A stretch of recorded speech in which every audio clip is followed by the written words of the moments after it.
You stand at the edge of the desert, a vast, silent expanse stretching before you, the air still and dry. The sun dips slowly, painting the horizon in hues of amber and rose. For a moment, let the modern world recede. Picture a time long ago when quiet was not a luxury, but a chosen way of life. You are about to journey into the silent, profound world of ancient monks. Imagine lives dedicated to stillness, to introspection, to the profound absence of spoken words. These were individuals who sought wisdom not in debates or declarations, but in the echoing chambers of their own minds, within stone walls and desolate landscapes. They embraced a quiet austerity, their days shaped by the rhythms of repose and contemplation. We will explore their hidden routines, their unseen legacies, and the powerful lessons found in the great listening. You stand not just at the edge of a physical desert, but at the threshold of a profound human choice. The sun, a molten gold disk, begins its ascent, casting long, stark shadows across sand that stretches endlessly. You feel the cool dawn air, a momentary respite before the day's relentless heat asserts itself. This vast, silent canvas of rock and sand, of wind-sculpted dunes and sparse, resilient life, was not merely a place to escape to. For those ancient seekers, it was an invitation. It was a summons, subtle yet undeniable, whispered across the winds of time, promising something the bustling cities and settled lands could no longer offer. Imagine the world they left behind. Picture the Roman Empire in its waning glory, vibrant with commerce and culture, yes, but also seething with political intrigue, social inequalities, and a constant cacophony of human activity. The streets of Alexandria or Antioch, even the smaller towns, would have been alive with the shouts of vendors, the clatter of chariots, the endless hum of conversations and debates. Public life was boisterous, often indulgent, and for many, spiritually unsatisfying. The established religious practices, while formal, might have felt distant, lacking a direct, personal encounter with the divine. And so, for some, a different path began to glow, faint at first, then brighter, across the barren horizon. You can almost feel the weight of their decisions. To leave family, friends, possessions, the comfort of the familiar. To turn your back on society not out of rejection, but out of a deep yearning for something purer, something more absolute. The desert called to them with its radical simplicity, its demanding honesty. It offered a brutal clarity, stripping away all but the bare essentials. Here there were no distractions to hide behind, no social conventions to uphold, no endless stream of external stimulation to dull the inner voice. This was not a flight from responsibility, but a profound redefinition of it. It was a journey inward, mirrored by an outward journey into the wilderness. You trek alongside them in your mind's eye. The sand bites at your ankles with each step. The sun beats down, relentlessly testing your resolve. The silence is not empty, it is full. It is full of the whisper of the wind, the crunch of your own footsteps, the beating of your own heart.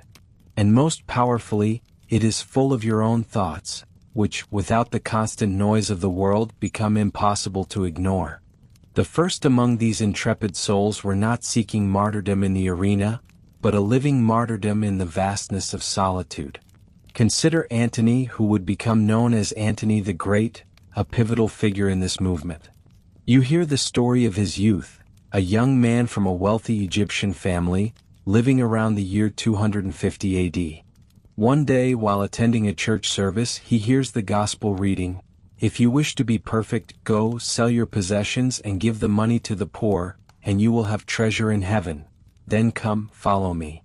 These words pierce his heart, resonating with a power that compels him to immediate action. He sells his inheritance, entrusts his sister to a community of virgins, and steps away from the known world. You follow him as he first seeks out an old ascetic in his local village, learning the practices of a solitary life. But this is not enough. The desert beckons with a deeper intensity. He ventures further into the arid land, eventually settling in an abandoned fort on the eastern bank of the Nile, an isolated outpost where he spends 20 years in absolute solitude. Imagine the courage, the sheer force of will required for such a commitment. You hear the stories of his struggles there, not against other people but against himself. Against boredom, against doubt, against the vivid temptations and dark despair that the ancient ascetics personified as demons. These were not just external adversaries. They were the projections of his own untamed mind, magnified by the silence and the starkness of his surroundings. Other men and women, inspired by Antony's example and driven by their own spiritual hunger, began to follow suit. You see them, scattered figures across the desert landscape, each finding their own patch of solitude. Some found natural caves, their cool, dark interiors offering shelter from the scorching sun and the biting cold of the desert nights. Others built rudimentary cells from mud brick or woven reeds, small enclosures barely large enough to lie down in. Their possessions were few: a worn cloak, a simple bowl for water, perhaps a basket to weave for sustenance or to trade for a little food. Their diet was meager, often consisting of dried dates, wild herbs, a few pieces of bread and water. Fasting was a common practice, not as an act of self-punishment, but as a means to purify the body and sharpen the mind, to lessen the demands of the physical so the spiritual could ascend. You feel the gnawing hunger, the constant thirst, the ache in your muscles from hard labor and lack of sleep. Yet, through these privations they believed they were forging a stronger spirit, making themselves more receptive to divine grace. The desert, you realize, became their monastery. The sun and moon marked the hours of prayer. The vast expanse taught them humility. The harshness of life forced them into profound dependence on something beyond themselves. You walk among the early desert fathers and mothers, though many lived miles apart, connected by an unspoken bond of shared purpose. They were not seeking to escape life, but to live it more intensely, more authentically at its very core. Sometimes a disciple would venture out to seek guidance from a renowned elder, traversing miles of unforgiving terrain for a few words of wisdom, a blessing, or an answer to a burning spiritual question. These encounters, rare and precious, formed the initial threads of what would become a vast tapestry of monastic wisdom.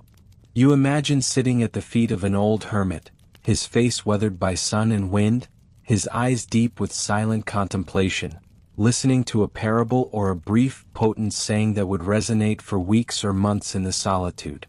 The desert did not just provide a place for silence, it enforced it.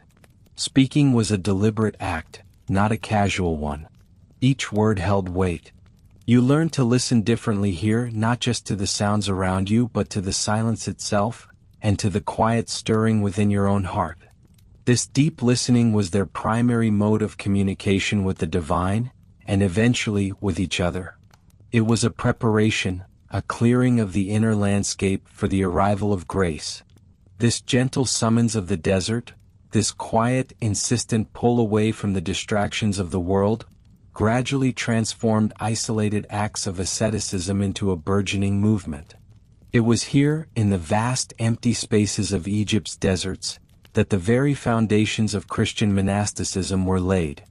You witnessed the beginning of a way of life that would profoundly shape the spiritual landscape of centuries to come, all born from the simple yet radical choice to seek God in the quiet crucible of the wilderness. The silence was not an end in itself, but a doorway, an opening to a profound and enduring encounter.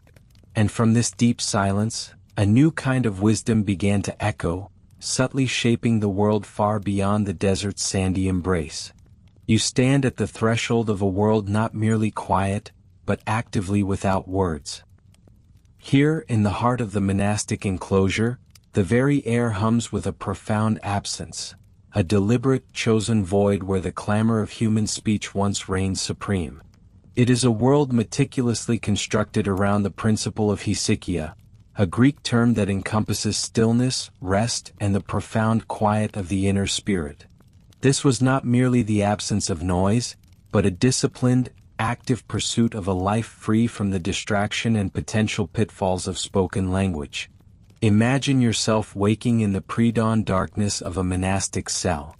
The air is cool, perhaps damp with the desert's night chill, or crisp with the morning frost of a European cloister. No morning greetings are exchanged. No casual remarks about the weather or the day's tasks. Instead, your movements are purposeful, your preparations for lauds, the first prayer service of the day, are conducted in silent ritual. You dress, wash your face, and make your way through torchlit corridors, the only sounds being the soft shuffle of many feet, the rustle of robes, and the rhythmic beat of your own heart. This commitment to silence was not uniform across all monastic orders, nor was it always absolute. Early desert fathers, like Antony and Pachomius, practiced forms of extreme isolation and verbal restraint, speaking only when absolutely necessary, often to offer spiritual counsel or to confess sins. But as monasticism evolved, so too did its rules surrounding speech. Saint Benedict, whose rule became the bedrock of Western monasticism, recognized the dangers of idle chatter and frivolous talk. His rule dedicates chapters to the importance of silence, counseling monks to speak only when asked, or when it is for the good of the soul. Yet, he also understood the practicalities of communal life, allowing for necessary conversation during work or at certain times of the day, always with a spirit of humility and brevity. Later orders, such as the Cistercians and especially the Carthusians, pushed the boundaries of silence to an almost unimaginable degree. For Carthusian monks, the vow of silence was so stringent that conversation was typically limited to 1 hour a week, often on Sundays, and even then, it was encouraged to be spiritually enriching, not mundane. Their cells were their primary world, and their communication with fellow monks was often through gestures or written notes. You can almost feel the weight of this silence pressing in, not as an oppressive burden, but as a space for immense spiritual growth. Consider the implications of such a life. Without the constant stream of conversation, your senses sharpen. The subtle sounds of your environment, often lost beneath the din of daily life, suddenly come into vivid focus. You might hear the rustle of wind through the date palms outside the monastery walls, the distant cry of a desert bird, the gentle drip of water in a stone fountain, or the scratch of a fellow monk's quill on parchment. Your ears become attuned to the smallest nuances, transforming the soundscape into a rich tapestry of sensation. Your interactions with others also undergo a profound transformation. Without words, you learn to read faces with intense scrutiny, to interpret the slightest shift in posture, the flicker of an eye, the subtle gesture of a hand. A shared glance across the refectory, the dining hall where meals are taken in silence, can convey volumes. You learn to anticipate needs, to offer help, to express empathy without uttering a single syllable. This nonverbal communication fosters a different kind of connection, one rooted in presence and keen observation, rather than linguistic exchange. It forces you to look beyond the superficial, to engage with the essence of another's being. Daily tasks, too, are conducted in this profound quiet. Imagine working in the monastery garden, tending to herbs or vegetables.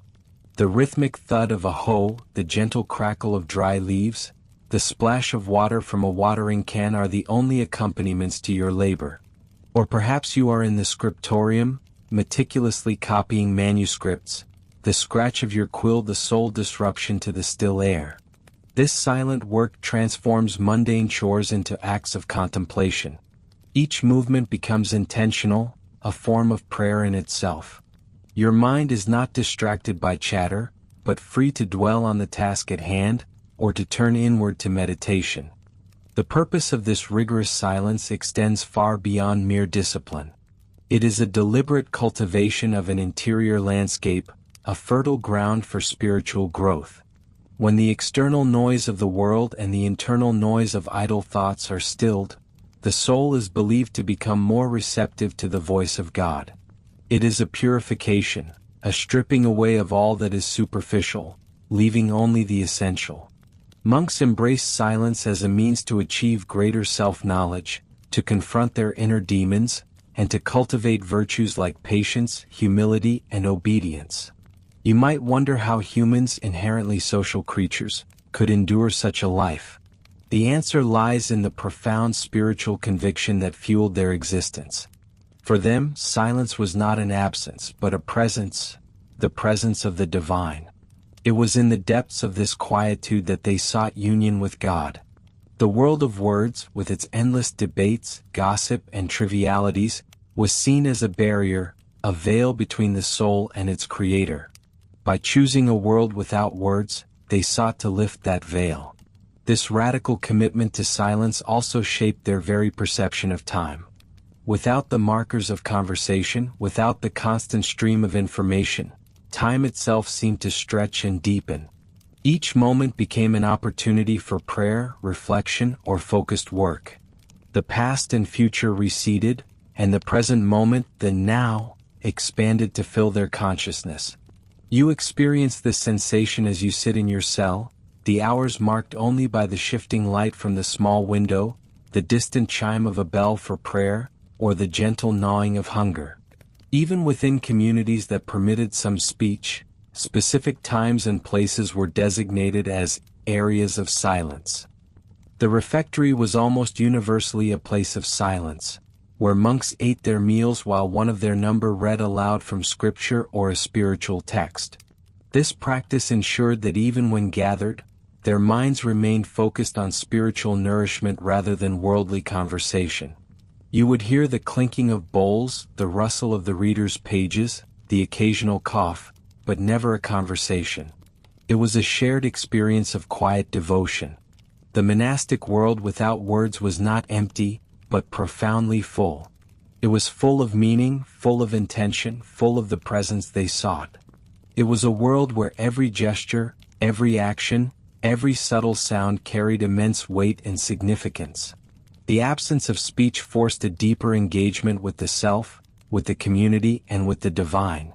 It cultivated a different kind of wisdom, one born not of eloquent discourse, but of profound internal listening and unwavering presence. As you move through this world, you begin to understand that silence is not merely the cessation of sound, but an active, living force. It is a canvas upon which the subtle truths of existence are painted, a crucible in which the spirit is refined. The ancient monks, by embracing a life largely devoid of spoken words, did not diminish their humanity. Rather, they sought to amplify it, to reveal its deepest capacities for connection, contemplation, and transcendent understanding. They invited the world and you to listen, not to what was said, but to what resonated in the profound stillness that lies beneath all sound. This stillness became their language, their teacher, and their path to illumination. Now, imagine yourself stepping further into this hushed world. You are no longer merely observing, you are becoming an inhabitant. The monastery walls rise around you, ancient stones absorbing sound, creating an acoustic cocoon. Outside, the world might clamor with the cries of merchants, the rumble of carts, the incessant chatter of human endeavor. But here, within these sacred confines, a different rhythm prevails. It is the rhythm of breath, the rustle of robes, the soft scuff of sandaled feet on cold stone. This is where the language of stillness truly begins to unfold its profound grammar. It is not a language of spoken words, but of intent, of presence, of subtle gesture and profound understanding. For a modern mind, accustomed to a torrent of verbal information, this might seem alien, perhaps even impossible. How do you live, work, and connect without speech? The answer lies in a radical reorientation of your senses and your expectations. You learn to see with new eyes, to hear with an inner ear. You watch the hands of a fellow monk as he gestures towards a tool in the workshop, his movements precise, economical, entirely devoid of embellishment. There is no need for a lengthy explanation, no room for misunderstanding. The object itself and the context of the task convey the message with crystalline clarity. You observe the slight inclination of a head during prayer, recognizing it not just as a physical action, but as a deep expression of reverence. Consider the refectory, the communal dining hall. In many monastic orders, meals were taken in complete silence, often accompanied by the reading aloud of scripture or spiritual texts. Yet even without conversation there was a profound communion. You sit at a long wooden table, the scent of simple broth and freshly baked bread filling the air. Each person is present not just physically but spiritually. The clink of a wooden bowl, the soft scrape of a spoon, these sounds are not disruptions, but components of the shared quiet. You learn to pass the bread, the water, the salt, with a silent request in your eyes, a nod of acknowledgement in return. It is a dance of silent mutual respect, an unspoken affirmation of shared purpose. This disciplined nonverbal communication was not merely a suppression of speech, it was an amplification of other forms of knowing. You begin to understand the nuances of facial expressions that might otherwise be masked by words. A furrowed brow, a slight tension in the shoulders, a relaxed posture during meditation. These become profound indicators of another's internal state. Empathy deepens because you are forced to observe more closely, to listen beyond the audible, to perceive the unsaid. The silence also forces you inward. Without the constant external stimulus of conversation, your own internal landscape becomes more vivid. The cacophony of your own thoughts, which previously might have been drowned out by daily chatter, now rises to the surface. This can be unsettling at first, perhaps even frightening. The mind, accustomed to distraction, rebels against the quietude. But with practice, with patient endurance, you learn to sit with these thoughts, to observe them without judgment, to allow them to pass like clouds across a serene sky. This internal silence, cultivated through meditation and contemplation, is the very core of the monk's spiritual discipline. It is here, in the quietude of your own being, that you begin to hear a different kind of voice. Not the voice of the ego nor the clamor of worldly concerns, but perhaps the whisper of the divine, or the deep wisdom of your own innate self. The absence of external noise creates a space, an inner sanctuary, where profound insights can emerge. You might spend hours in prayer, not reciting elaborate petitions, but simply being present, allowing your awareness to rest in the stillness. You feel the weight of your body, the gentle rise and fall of your breath. The sunlight streams through a high window, illuminating dust motes dancing in the air, each one a tiny universe. In this profound quiet, the distinction between the observer and the observed begins to blur. You are not just looking at the sunlight, you are part of its luminous dance. The labor of the monastery also becomes a form of silent prayer, a physical manifestation of devotion. You work in the fields, your hands in the soil, feeling the cool earth, the rough texture of a root. You are intensely focused on the task at hand, planting seeds, weeding rows, harvesting the bounty of the land. There is no need for idle talk, no space for gossip. The work itself, performed with mindfulness and intention, becomes a meditation. The rhythmic swing of a hoe, the steady pull of a rope, these actions are imbued with a quiet reverence. Each movement is a communication with the earth, a dedication to the community, an offering to the divine. Imagine yourself in the scriptorium, the room where texts are copied. You sit hunched over a desk, a quill in your hand, the parchment before you. The only sounds are the scratch of the pen, the turning of a page, the gentle tap of a monk correcting an error. You are transcribing ancient wisdom, painstakingly reproducing each letter, each word, with meticulous care. This is a profound act of preservation, a silent conversation across centuries. Your focus is absolute, your breath even, your mind absorbed in the intricate beauty of the script. In this deep concentration, time seems to melt away. You are not just copying words, you are embodying their meaning. This sustained engagement with silence reshapes the very fabric of perception. Your hearing becomes incredibly acute. You notice the distant call of a bird, the soft murmur of the wind through the trees, the subtle shifts in the acoustics of the cloister as clouds pass overhead. Sounds that were once background noise now possess a singular clarity, each one a distinct note in the symphony of stillness. Your sense of touch deepens, allowing you to discern the subtle temperature changes in the air, the texture of the stone beneath your hand, the warmth of a sunbeam on your skin.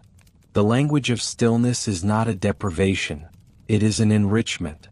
It teaches you to communicate on a deeper, more fundamental level, beyond the superficiality of everyday discourse.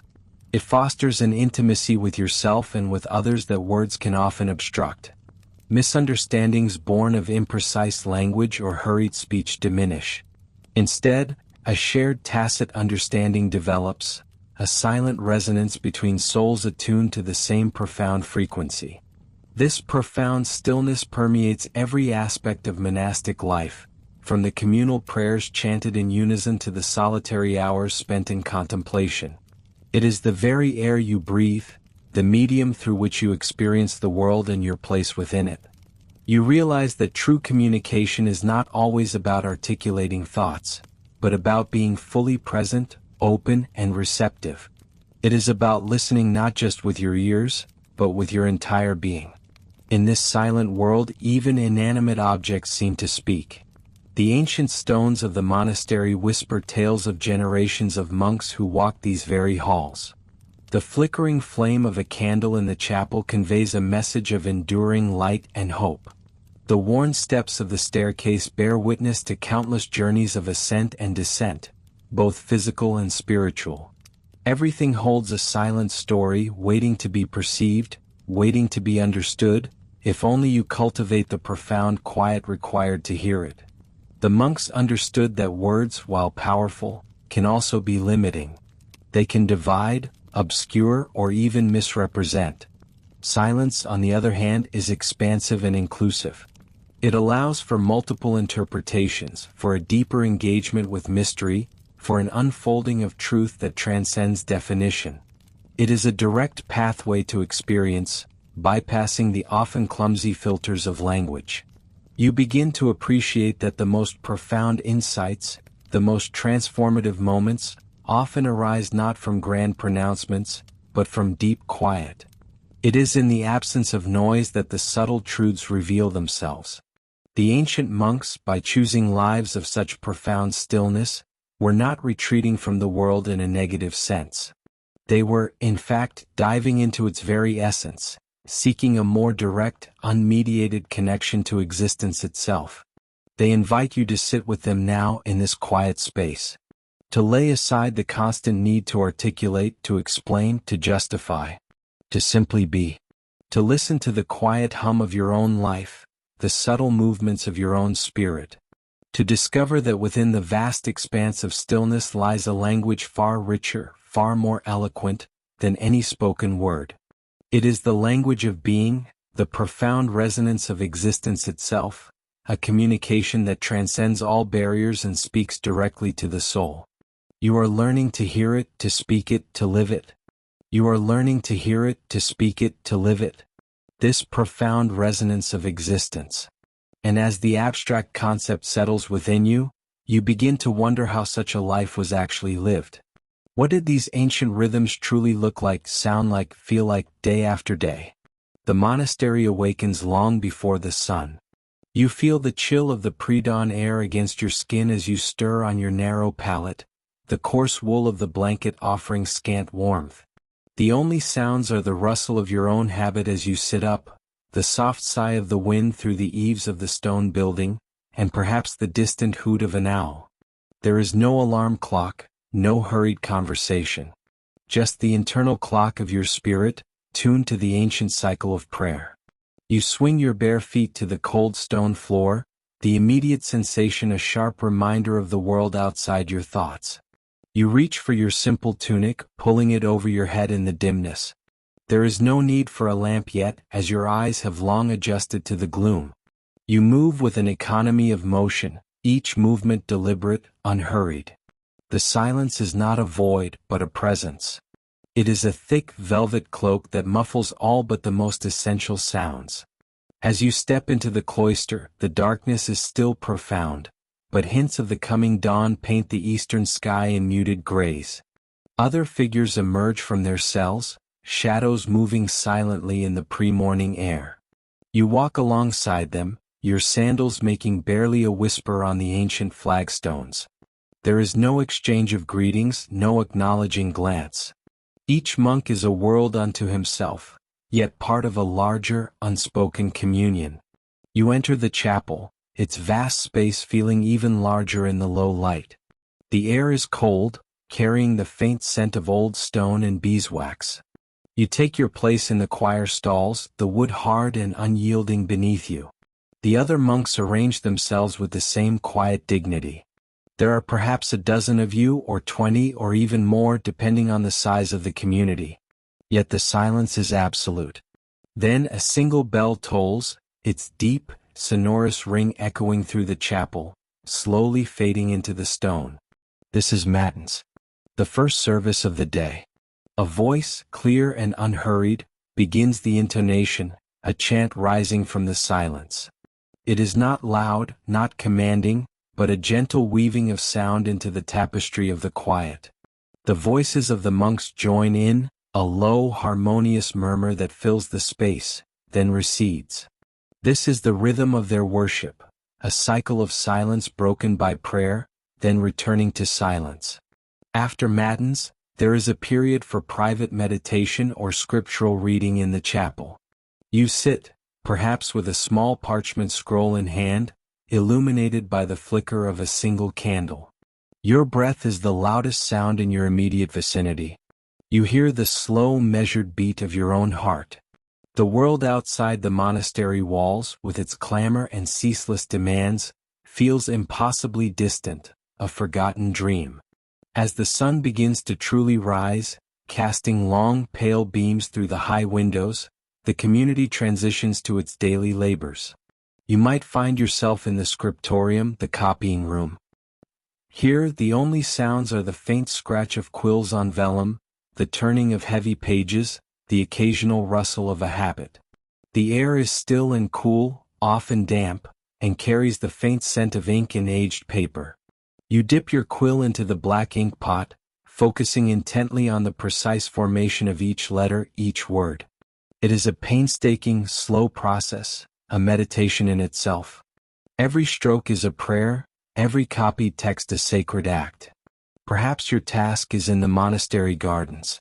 You step outside, feeling the cool morning air on your face, inhaling the earthy scent of damp soil. You take up a simple hoe, the wooden handle worn smooth by generations of hands. The rhythmic scrape of the hoe against the earth as you weed a row of herbs becomes a steady, comforting pulse. You notice the dewdrops clinging to the leaves, the intricate patterns of a spiderweb, the tireless work of a beetle traversing a stone. Nature here is not just a backdrop, but an integral part of the silent devotion, each plant, each insect, a manifestation of the divine order. The silence allows you to hear the hum of bees, the distant caw of a crow, the whisper of the wind through the tall grass. These are not distractions. They are the natural symphony of existence. Or perhaps you are in the kitchen, preparing the simple, sparse meal.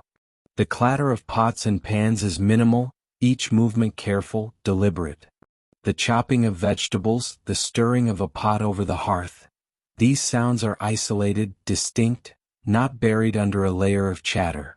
There is a deep respect for the food, for the labor that produced it, and for the sustenance it provides. When the bell calls for the midday meal, you proceed in silence to the refectory. The long wooden tables are set simply. You sit on a bench facing your brethren. No one speaks. The only audible sounds are the gentle clinking of earthenware plates, the soft scrape of spoons, the quiet chewing. Often, one monk reads aloud from a sacred text or a theological treatise. His voice is the only one heard, his words filling the space where conversation would otherwise be. You listen, absorbing the words, but also observing the quiet grace of your brothers, their focused attention on the simple act of eating. This is not a social event. It is another communal act of sustenance, both for the body and the soul, performed in the embracing quiet. After the midday meal, there might be a period of manual labor, or back to the scriptorium, or perhaps a time for personal reflection in your cell. You return to your small, sparsely furnished room. A wooden bed, a simple table, a stool, a crucifix on the wall. That is all. The cell is a sanctuary, a womb of silence where the inner journey continues. You might read, you might pray, you might simply sit, gazing out the small window at the shifting clouds or the leaves on a nearby tree. There is no urge to fill the void with activity, no restlessness. The silence has taught you patience, acceptance, and a deep appreciation for simply being. As the afternoon wears on, the light softens. The air grows cooler again. Vespers calls the community back to the chapel. The chants are gentler now, reflecting the fading light, the approaching evening. The quiet is woven into the very fabric of the stones, into the air you breathe. Each monk carries this quiet within him, a portable sanctuary, an internal landscape shaped by the rhythms of the day. Compline, the final service, takes place as darkness descends fully. The chapel is lit by fewer candles, casting long, dancing shadows. The chants are solemn, a winding down, a preparation for the night. You kneel, feeling the weight of the day's quiet on your shoulders, a pleasant weariness that settles deep into your bones. The final blessing is spoken, and then the silence returns, profound and complete. You walk back to your cell in the deep night, guided by the memory of the path, the feel of the stone beneath your feet. The stars are brilliant overhead, a vast, silent expanse. There is no artificial light to diminish their splendor. In the profound darkness of your cell, you lie down, pulling the coarse blanket up to your chin. Your body is tired, your mind is calm. There are no lingering thoughts of the day's events, no worries about tomorrow.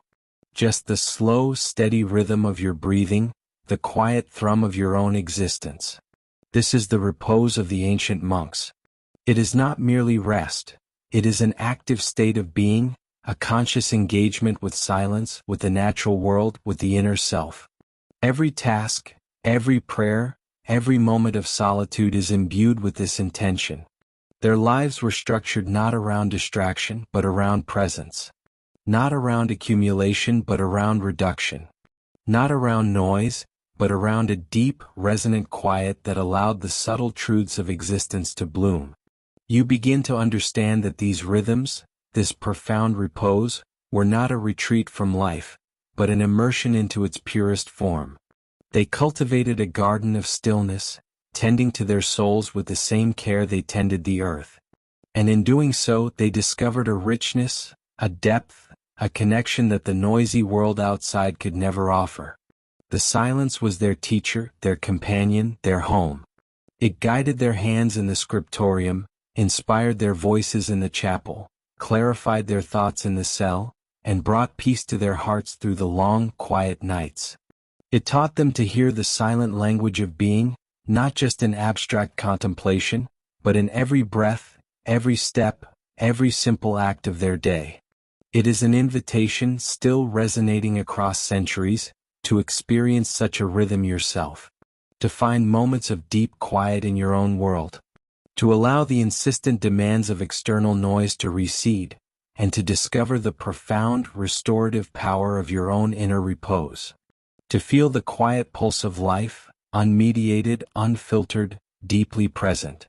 Let the ancient rhythms wash over you, a soothing tide that cleanses the mind and calms the spirit. Feel the unhurried pace, the deliberate movements, the focused attention. This is not about escaping the world, but about finding a deeper, more profound way to be in it. It is about understanding that true strength often lies not in what you say, but in what you choose to quietly embody. You are not just imagining their world now. You are feeling its deep, resonant hum, a quiet symphony that continues to play, inviting you to listen, to learn, and to simply be. You stand now at the threshold of their world, a place forged from the very earth beneath your feet. Feel the coolness radiating from the ancient stone, a sentinel against the relentless march of seasons. Imagine the weight of these walls, not just of rock and mortar, but of centuries of quietude, of untold prayers whispered into the vastness of God. They rise before you, formidable and unyielding, a testament to permanence in a fleeting world. This is not some grand palace designed for ostentatious display, but a fortress of the soul, built for introspection and devotion. The architecture itself speaks a language of simplicity, of utility, of a deliberate turning away from the ornate distractions of the outside world. Every arch, every column, every precisely cut block of stone was placed with intention, creating spaces that both contain and inspire. You step across the worn threshold, perhaps a heavy wooden door that groans softly on ancient hinges. The air within is different, cooler, carrying a faint, earthy scent of damp stone and old wood, perhaps a hint of beeswax or parchment. The light, too, transforms. Outside it may have been bright and unfiltered. Inside it becomes a filtered, almost liquid presence, sifting through narrow windows, creating pools of softened illumination on the flagged floors. Your footsteps, which might have echoed loudly in a less purposeful space, seem to be absorbed here, softened by the very atmosphere. You notice the subtle shift in acoustics. This is a place where sound is not intended to reverberate and amplify, but rather to be contained, to dissipate, to encourage quiet reflection. Even the accidental scrape of a sandal or the rustle of a rough-spun habit would stand out, a momentary disruption in the pervasive hush. Before you stretches the cloister, the very heart of the monastery. It is an enclosed square or sometimes rectangular courtyard, ringed by covered walkways. The sky above is the only ceiling, a patch of blue or gray framed by the surrounding buildings. In the center there might be a simple garden, perhaps herbs for medicine or a lone tree, a fountain gently bubbling, its sound a soft, constant murmur that serves not to break the silence, but to deepen it. You walk along the cloister garth, the paving stones smooth and hollowed in places by the passage of countless feet, centuries of monks pacing in silent meditation. Your hand brushes against the cool, rough stone of the inner wall. Here, in these sheltered walkways, the monks would spend hours, walking slowly, reciting their prayers, contemplating scripture, or simply existing in the profound stillness. This was their highway of contemplation, a continuous circuit that mirrored the cyclical nature of their days and their commitment to ceaseless prayer. Each side of the cloister leads to a different facet of monastic life. To one side, perhaps, is the chapter house.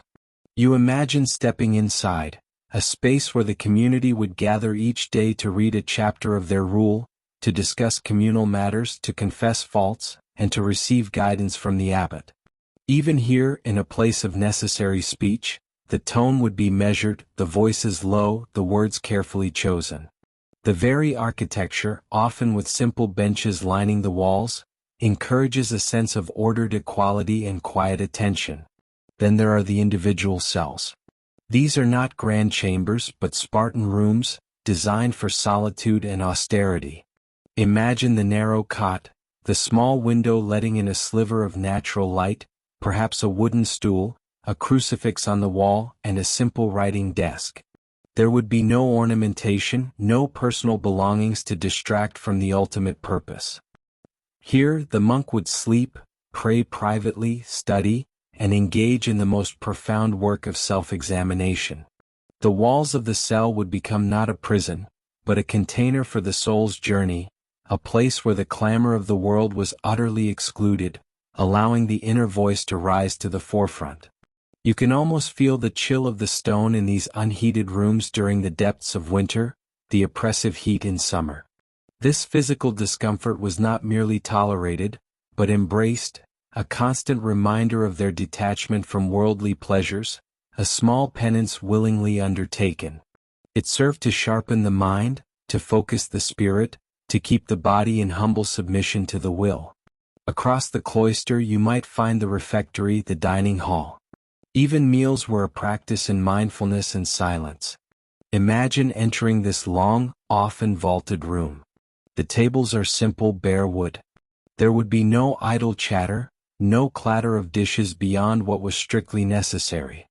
Instead, during meals, one monk would read aloud from scripture or a spiritual text, his voice a steady, measured drone, filling the space with sacred words while the others ate in attentive silence. Every bite, Every sip became an act of conscious consumption, stripped of the usual social distractions. The very act of nourishing the body became an extension of spiritual discipline. And the scriptorium. This was often a particularly well-lit room, sometimes an extension of the cloister itself or a dedicated space. Imagine the faint, sweet smell of parchment, ink, and perhaps beeswax from the candles used in darker hours. Here, the painstaking work of copying manuscripts was carried out, an act of preservation and devotion. The scratching of quills on vellum would be one of the few permitted sounds, a rhythmic counterpoint to the pervasive silence. Each letter formed with meticulous care, each word a prayer in itself, transcribed for future generations. This was manual labor as spiritual exercise, a slow, deliberate act that demanded immense concentration and patience, mirroring the slow cultivation of inner peace. Finally, you reach the church, the spiritual heart of the monastery. This is often the largest, most imposing structure, its architecture designed to elevate the mind to higher thoughts. Imagine stepping into the vast, cool interior. The air feels thick with centuries of prayer. The light, often colored by stained glass, bathes the stone in shifting hues, creating an ethereal glow. The ceilings might soar, drawing your gaze upward. The acoustics here are different again, designed to carry the human voice, but specifically the voice of chanting, of communal prayer. Even when empty, the church holds a profound presence. You feel the weight of countless services, of Gregorian chants filling the space at all hours of the day and night. The monks would gather here 7 or 8 times a day, and sometimes even in the dead of night, for the divine office, chanting their prayers, their voices rising and falling in unison, a human tapestry of devotion. These were not performances, but deeply personal and communal acts, an ongoing conversation with the divine. The very stones absorbed their supplications, becoming saturated with their faith. Consider the silence here in these stone halls. It was not an empty silence, a void to be filled, but a pregnant silence. It was a silence that allowed the inner ear to hear, the inner eye to see. It was a silence that amplified the whispers of the soul, the gentle promptings of conscience, the perceived presence of God. The physical architecture, the very construction of the monastery, was a deliberate aid to this profound inner work. The thick walls kept the world out.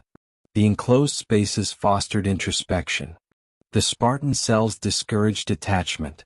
The common areas, designed for order and utility, facilitated communal life without unnecessary distraction. These stone walls were not merely barriers, they were enablers. They carved out a sacred space from the chaos of the temporal world, a sanctuary where the pursuit of spiritual purity could be undertaken without compromise. They enforced a rhythm, a discipline, a way of being that resonated through every fiber of the monk's existence. The silence was not a burden, but a tool, a constant companion that helped them to chip away at the superficial, to shed the unnecessary, and to uncover the core of their spiritual identity. You feel the echoes of their disciplined lives in the palpable stillness that hangs in the air. The physical fabric of this place is imbued with their striving, their devotion, their quiet heroism. It reminds you that true strength can often be found not in outward clamor, but in an enduring, steadfast quiet. The silence of these halls is a legacy, a teaching in itself, a testament to the power of intentional presence within a deliberately constructed world. It whispers of a time when the external environment was meticulously crafted to support an internal journey, a journey that still resonates with profound relevance today. The external environment, meticulously crafted to support an internal journey, gave rise to a unique form of communication, a symphony of the unspoken. Here, within these ancient walls, where words were rare, you discover a different language altogether. It is a language composed not of sounds from the tongue, but of presence, of gesture, of the subtle shifting of bodies in shared space. Imagine yourself among them, moving through the cloister. The scrape of a sandal on stone, a shared glance across a refectory table, the precise placement of hands during a task. Each movement, deliberate and imbued with purpose, conveyed meaning with a weight that spoken words often lack. When the clamor of speech is removed, the other senses sharpen, becoming acutely aware of every nuance. You learn to interpret the slight tilt of a head, the rhythm of another's breathing, the way light catches an eye. The monks lived in an arena where empathy was honed through silent observation. Without the immediate gratification or distraction of conversation, their connection to one another was forged in a deeper, more enduring fire. You can almost feel the collective awareness, a shared consciousness that transcended individual thought, linking them in a profound, quiet understanding. Their silence was not merely an absence of noise, but a fertile ground from which a richer, more authentic human connection could blossom. It taught them to truly see each other, not just to hear. Consider the daily rituals, the work in the scriptorium, the tending of the gardens, the preparation of meals. Each task was performed with a focus so intense, so singular, that it became a form of prayer, a meditation in action. When a tool was handed from one monk to another, the touch, the timing, the unspoken acknowledgement, conveyed respect, cooperation, and shared purpose. You witness a profound dance of collaborative effort, orchestrated without a single syllable. The rustle of robes as they moved in procession, the soft thud of a book being placed upon a lectern, the rhythmic chopping of vegetables in the kitchen.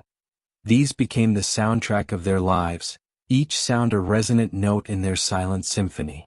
They were not just hearing sounds, they were interpreting a world that spoke in whispers. This quiet existence allowed for an extraordinary clarity of mind. Without the constant chatter of external discourse, the internal landscape became vast and accessible. You begin to understand how the inner voice, the conscience, the promptings of the spirit, could be heard with unparalleled distinction. The silence was a mirror reflecting back the self, revealing thoughts, emotions, and motivations with stark honesty. This deep self-awareness was not for isolation, but for purification, a constant refinement of the soul. It was a journey inward, a stripping away of superficial layers, guided by the absence of distraction.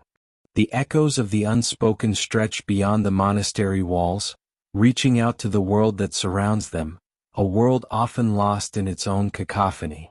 For those who visited, for those who merely knew of their existence, the monks' silent devotion served as a powerful testament to a different way of being. Their lives, lived in such stark contrast to the norm, challenged prevailing assumptions about progress, communication, and fulfillment. You sensed that their very presence was a quiet protest against the superficiality of worldly pursuits, an enduring example of a life dedicated to higher purpose. They demonstrated that true power often resides not in the loudest voice, but in the most steadfast commitment. Imagine yourself standing at the edge of their world, observing the quiet rhythm.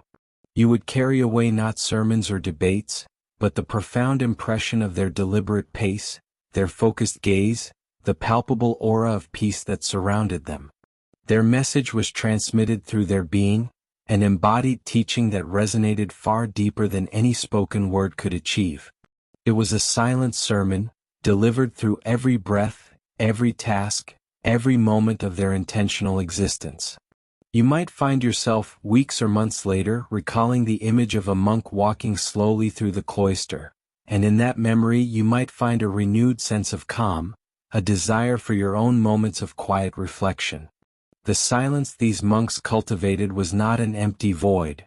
It was rich with meaning, vibrating with an intensity born of focus and intention. Within its embrace, their senses sharpened to an extraordinary degree. You would hear the subtle shifts in the wind, the rustle of leaves beyond the garden walls, the distant call of a bird, the murmur of a hidden stream. These natural sounds, often drowned out in our modern noisy lives, became prominent, integral parts of their soundscape. They were not merely background noise, they were the symphony of creation, speaking directly to a soul prepared to listen. And what of the sounds within? The rhythm of the heart, the gentle flow of breath, the subtle internal shifts of the body. In the absence of external clamor, these deeply personal sounds would have risen to consciousness, becoming anchors for meditation, reminders of the fragile, vibrant life force within. You learn that the practice of silence is not about escaping sound, but about recalibrating your relationship with it, allowing you to hear the essential both without and within. The monks became masters of listening not just with their ears, but with their entire being. This radical commitment to silence was not without its challenges. You might wonder about the occasional urge to speak, the moments of frustration, the profound loneliness that could accompany such a path. Yet it was precisely in confronting these internal struggles that the deepest lessons were learned, the greatest spiritual growth achieved. The silence was a crucible, forging resilience, patience, and an unwavering inner strength. It demanded constant self-awareness, an honest reckoning with one's own thoughts and desires. Think of the moments of shared joy, or shared sorrow, experienced in silence. A subtle nod of encouragement, a compassionate gaze, a helping hand offered without a word. These acts of connection, stripped of linguistic embellishment, gained an extraordinary power and sincerity. You feel the weight of such gestures, the depth of emotion conveyed when the conventional crutch of language is removed. It forces a deeper engagement, a more authentic presence with another human being. Their relationships were built on the bedrock of shared experience and unspoken understanding. The legacy of these silent lives resonates today, perhaps more powerfully than ever before. In an age of constant connectivity, of digital noise and information overload, their choice offers a profound counter-narrative. It reminds you of the immense value of stillness, of periods of quiet reflection, of the wisdom that can emerge when we step away from the incessant demands of communication. The monks understood, implicitly, that not everything worth saying needs to be spoken, and that some of the most profound truths are communicated in the space between words, in the silence that allows for true listening. You are invited to carry these echoes with you. The idea that a deeply felt connection can transcend language. The notion that intention and presence can convey more than 1,000 words. The understanding that the greatest insights often come in moments of profound quiet. Their lives serve as a perpetual invitation to cultivate your own inner silence, to listen more deeply to the world around you, and to the quiet wisdom within. It is a reminder that even in the absence of spoken sound, a rich and meaningful world of communication is always at play, waiting for you to tune in. Their commitment to a life largely without speech carved out a unique space for contemplation, for an uninterrupted dialogue with the divine, and for a profound connection to the natural world. Every dawn brought a new opportunity to listen, to observe, to be fully present in a way that is almost unimaginable in our modern existence. You picture them rising with the sun, the only sounds the rustle of their rough-spun habits, the soft creak of floorboards, the distant chirping of awakening birds. This wasn't merely a lack of speaking, it was an active cultivation of an alternative sensory experience, where subtle cues became paramount. They learned to read the seasons not from a calendar, but from the changing quality of light, the nuances of temperature, the scent of the earth after rain. Their bodies, finely tuned by manual labor and regulated rhythms, became instruments of perception. You can almost feel the rough texture of the stone under their bare feet, the cool dampness of morning air, the warmth of the sun on their faces as they worked in the fields. These sensations, often background noise for us, were the very texture of their reality, the language of their everyday world. The unspoken word also carried immense weight in their spiritual practices. During their communal prayers and meditations, the shared silence amplified the power of individual devotion, creating a palpable current of spiritual energy that bound them together. You would feel it in the hushed reverence, in the deep concentration visible on their faces, in the slow, deliberate movements of their bowed heads. It was a communal act, yet deeply personal, with each soul reaching out in its own unique, internal dialogue with the divine, unencumbered by the need for spoken articulation. This internal dialogue, nurtured by unwavering silence, allowed for a deeper exploration of theological concepts, a personal wrestling with Scripture, and a direct engagement with spiritual truths. Without the opportunity for constant debate or explanation, understanding had to be cultivated internally, through contemplation and prayer. You see how such a path would lead to profound individual revelations, to a wisdom born not of intellectual discourse, but of lived experience and deep inner work. The legacy of the monks' silent lives is a call to recognize the power that lies beyond words, to embrace the depth of understanding that can emerge from quiet observation and attentive presence. It suggests that in a world clamoring for attention, the most resonant messages might be found in the spaces between, in the pauses, in the deliberate act of listening.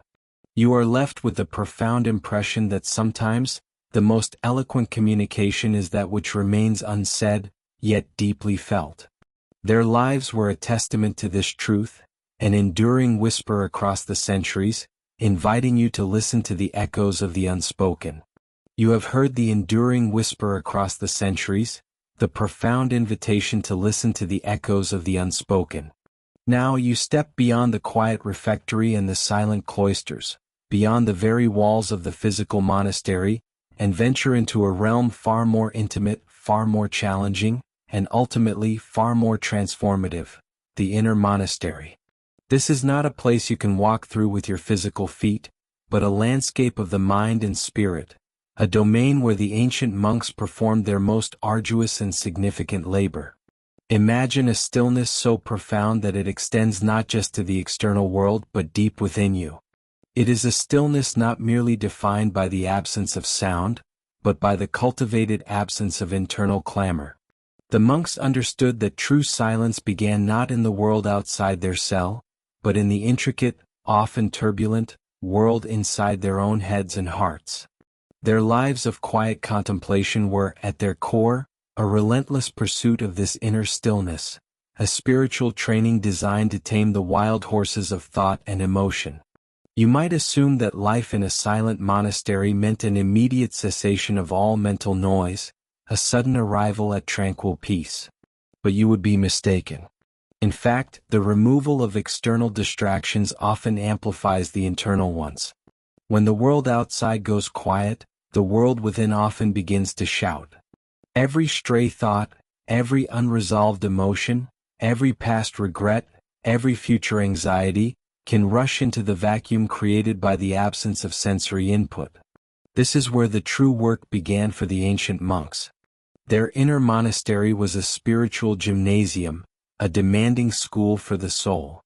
Their daily schedule, precise and unvarying, was a framework for disciplined attention, a scaffold upon which they built habits of interior focus. You would begin your day as they did, long before dawn, in the deepest part of the night. The first light of morning would find you already deep in prayer, your consciousness slowly stirring from sleep into an intentional, consecrated awareness. One of the foundational practices within this inner sanctuary was continuous prayer. This was not simply reciting words, but a constant turning of the mind and heart towards the divine. You would learn to cultivate a prayerful disposition, a state where every breath, every action, every thought could be offered up. For some, this manifested as the Jesus prayer, a rhythmic invocation repeated silently, endlessly, a gentle anchor for the drifting mind. You might feel the words, "Lord Jesus Christ, Son of God, have mercy on me, a sinner," resonate not just on your lips, but in the very core of your being, slowly calming the restless spirit.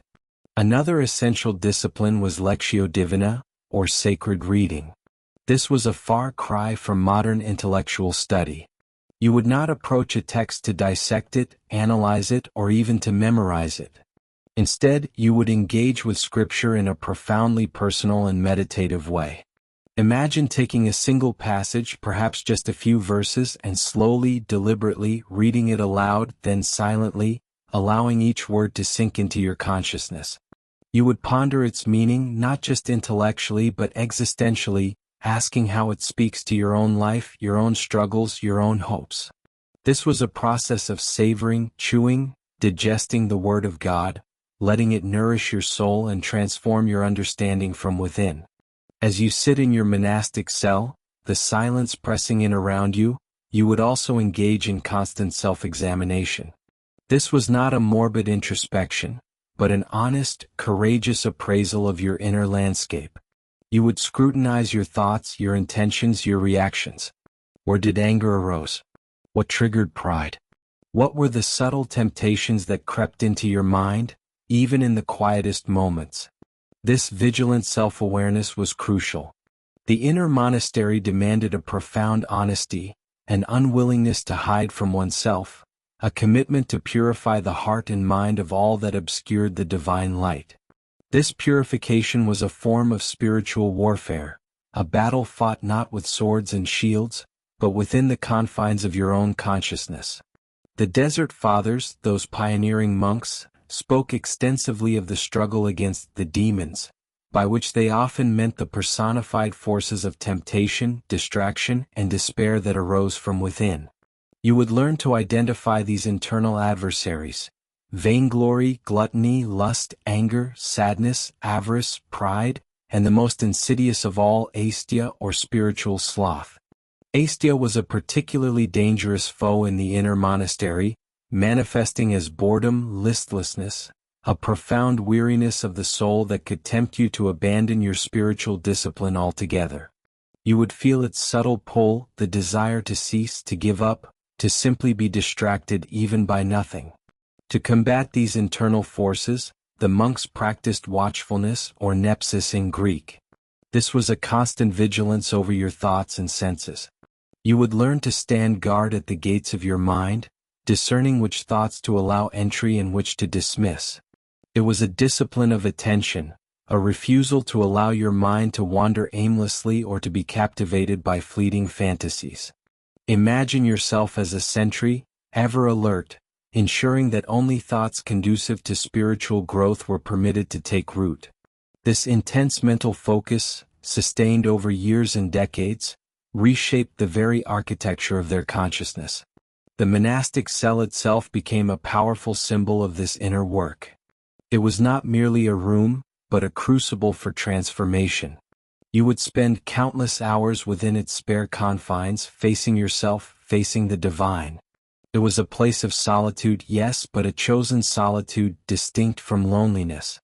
Loneliness is an absence of connection, a painful void. Solitude, for the monks, was a presence, an intense encounter with oneself and with God, unmediated by the noise and demands of the world. It was a space where you could truly hear the quiet voice, discern the subtle promptings, and cultivate an authentic relationship with the transcendent. Through these rigorous internal disciplines, the ancient monks sought to achieve hesychia, a profound state of inner stillness, tranquility, and silence. This was the ultimate goal of the inner monastery, a quietude that permeated their entire being, allowing them to experience a direct, unhindered communion with the divine. You can imagine the immense peace that would come from such an achievement, a deep, abiding calm that no external circumstance could easily disrupt. Their minds, once a battleground of conflicting thoughts and desires, would become a clear mirror reflecting the divine light. This inner work, this cultivation of the inner monastery, forged individuals of extraordinary spiritual depth and resilience. Their external silence was not an empty void, but a fertile ground, allowing the seeds of spiritual insight and wisdom to blossom. They became masters of their internal worlds, not by suppressing their humanity, but by channeling its energies towards higher purposes. You can sense the quiet power radiating from such individuals, a wisdom born not of books, but of lived experience and profound inner transformation. The lessons from the ancient monks' inner monastery resonate powerfully today, even in a world dramatically different from theirs. While few of us are called to a life of complete external silence, the principles of internal discipline remain profoundly relevant. You too can cultivate an inner monastery, a sacred space within your own consciousness, regardless of your external circumstances. It begins with moments of intentional quiet, with the practice of watchful attention to your thoughts, with a deliberate turning of your heart towards meaning and purpose. Perhaps it is a few minutes each day dedicated to silent reflection, or a conscious effort to disengage from constant digital input. Perhaps it is a mindful approach to your daily tasks, bringing a contemplative awareness to even the most mundane activities. The monks remind you that true peace is an inside job. It is not found by escaping the world, but by transforming your relationship to it, by cultivating an unshakable inner core of stillness. You carry within you the potential for such an inner sanctuary. The ancient monks, through their lives of quiet, disciplined devotion, offer a timeless blueprint for its construction. Their example invites you to explore the profound depths of your own being, to embark on your own journey into the inner monastery, and to discover the quiet, transformative power that lies within the silence. It is a path that promises not an easy escape, but a profound and lasting peace, built brick by brick, thought by thought, in the sacred space of your own internal world. You have journeyed deep into the quiet chambers of your own being, guided by the timeless example of the ancient monks. You have walked with them through their routines, felt the stillness of their cells, and glimpsed the profound peace they cultivated within. But the story of silence, of the monastic life, does not end at the monastery walls, nor does it confine itself to the individual soul. Its echoes stretch across vast landscapes, resonating far beyond the immediate hum of human communities, beyond the shifting borders and clamorous declarations of nations. Imagine the world outside their silent sanctuaries. Picture the Roman Empire in its waning power, the clash of swords on distant battlefields, the rise and fall of dynasties, the incessant churn of political intrigue. You hear the shouts of merchants in bustling marketplaces, the decrees of emperors, the debates of philosophers in the agoras. It is a world saturated with the noise of human ambition, conflict, and societal unrest. Yet, nestled within this cacophony, often in remote wildernesses or on windswept islands, these monks lived lives dedicated to an entirely different pursuit. Their silence was not merely an absence of sound, it was a profound statement, a counter-narrative to the prevailing clamor of their age. You understand now that their withdrawal was not an escape from the world, but rather a re-engagement with it on a deeper, more fundamental level. By seeking the truth within themselves, by quieting the incessant demands of the ego and the distractions of material existence, they touched upon something universal.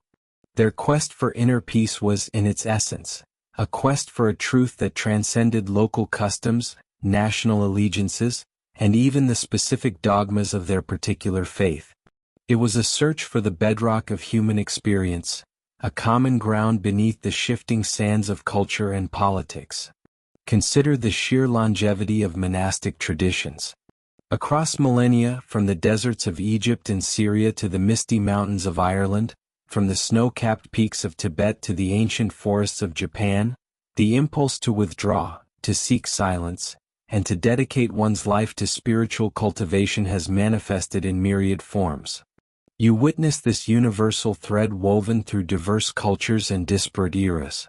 It is a testament to a shared human longing, a deep-seated need to connect with something beyond the transient and the superficial. The noise of nations, with all its bombast and grandiosity, is often fleeting. Empires crumble, ideologies clash and fade, but the quiet pursuit of wisdom endures. You might ask how such an inward-focused life could possibly influence the sprawling, chaotic external world. The answer lies in the subtle yet powerful ripple effect of their existence. While they may not have issued grand proclamations or led armies, their very presence often served as a beacon. For centuries, monasteries were not just places of solitude. They were centers of learning, hospitals, refuges for the poor, and repositories of knowledge.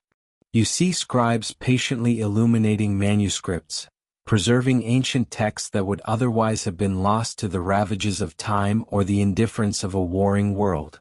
You hear the rustle of parchment, the scratch of the quill, the faint murmur of Latin prayers.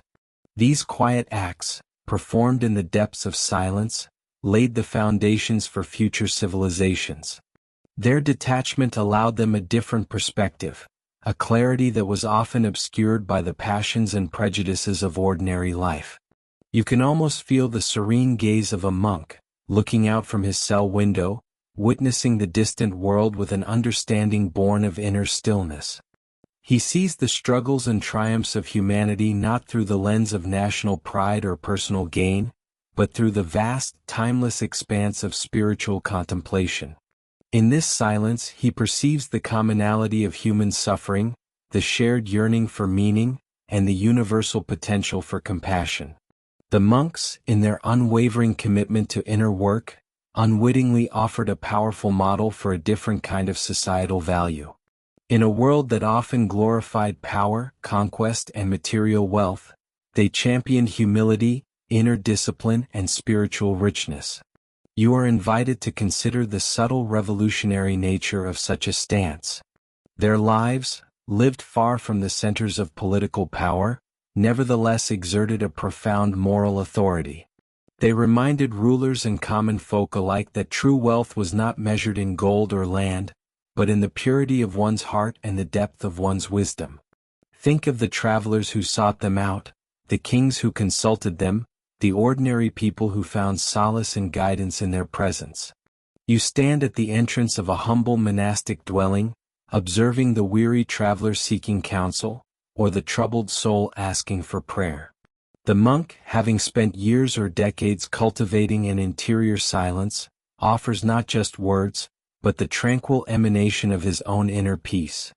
This profound stillness becomes a tangible gift, a healing balm in a fractured world.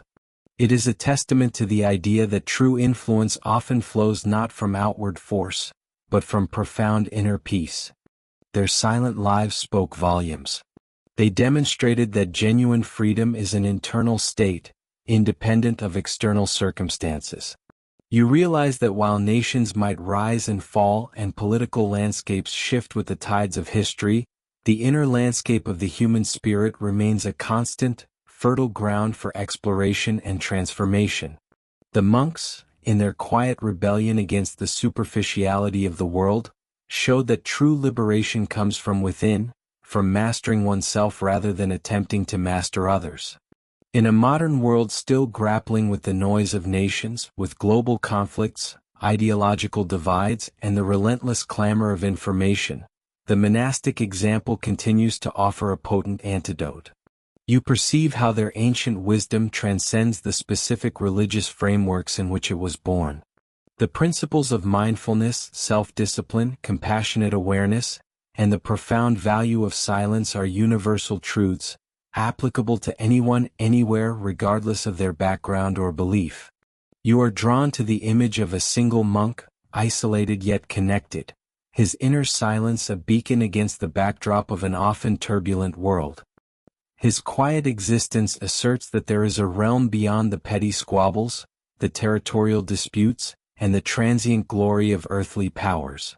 It is the realm of the spirit, a boundless inner territory where true peace can be found, a peace that is not dependent on treaties or victories, but on an awakened consciousness. The legacy of these silent lives is not etched in monuments of war or in grand political treaties. It is woven into the fabric of human culture, a quiet thread of contemplative wisdom passed down through generations. You can trace its influence in philosophy, in art, in the very concept of spiritual pilgrimage. Their lives remind you that while the world may be loud, messy, and endlessly demanding, there is always an inner sanctuary, a place of profound stillness that can be accessed, cultivated, and expanded. And so, as you reflect on the ancient monks who dedicated their lives to silence, you come to understand that their story is not merely a historical curiosity. It is a living testament to the enduring power of the human spirit to seek and find truth, peace, and meaning, even amidst the greatest external turbulence.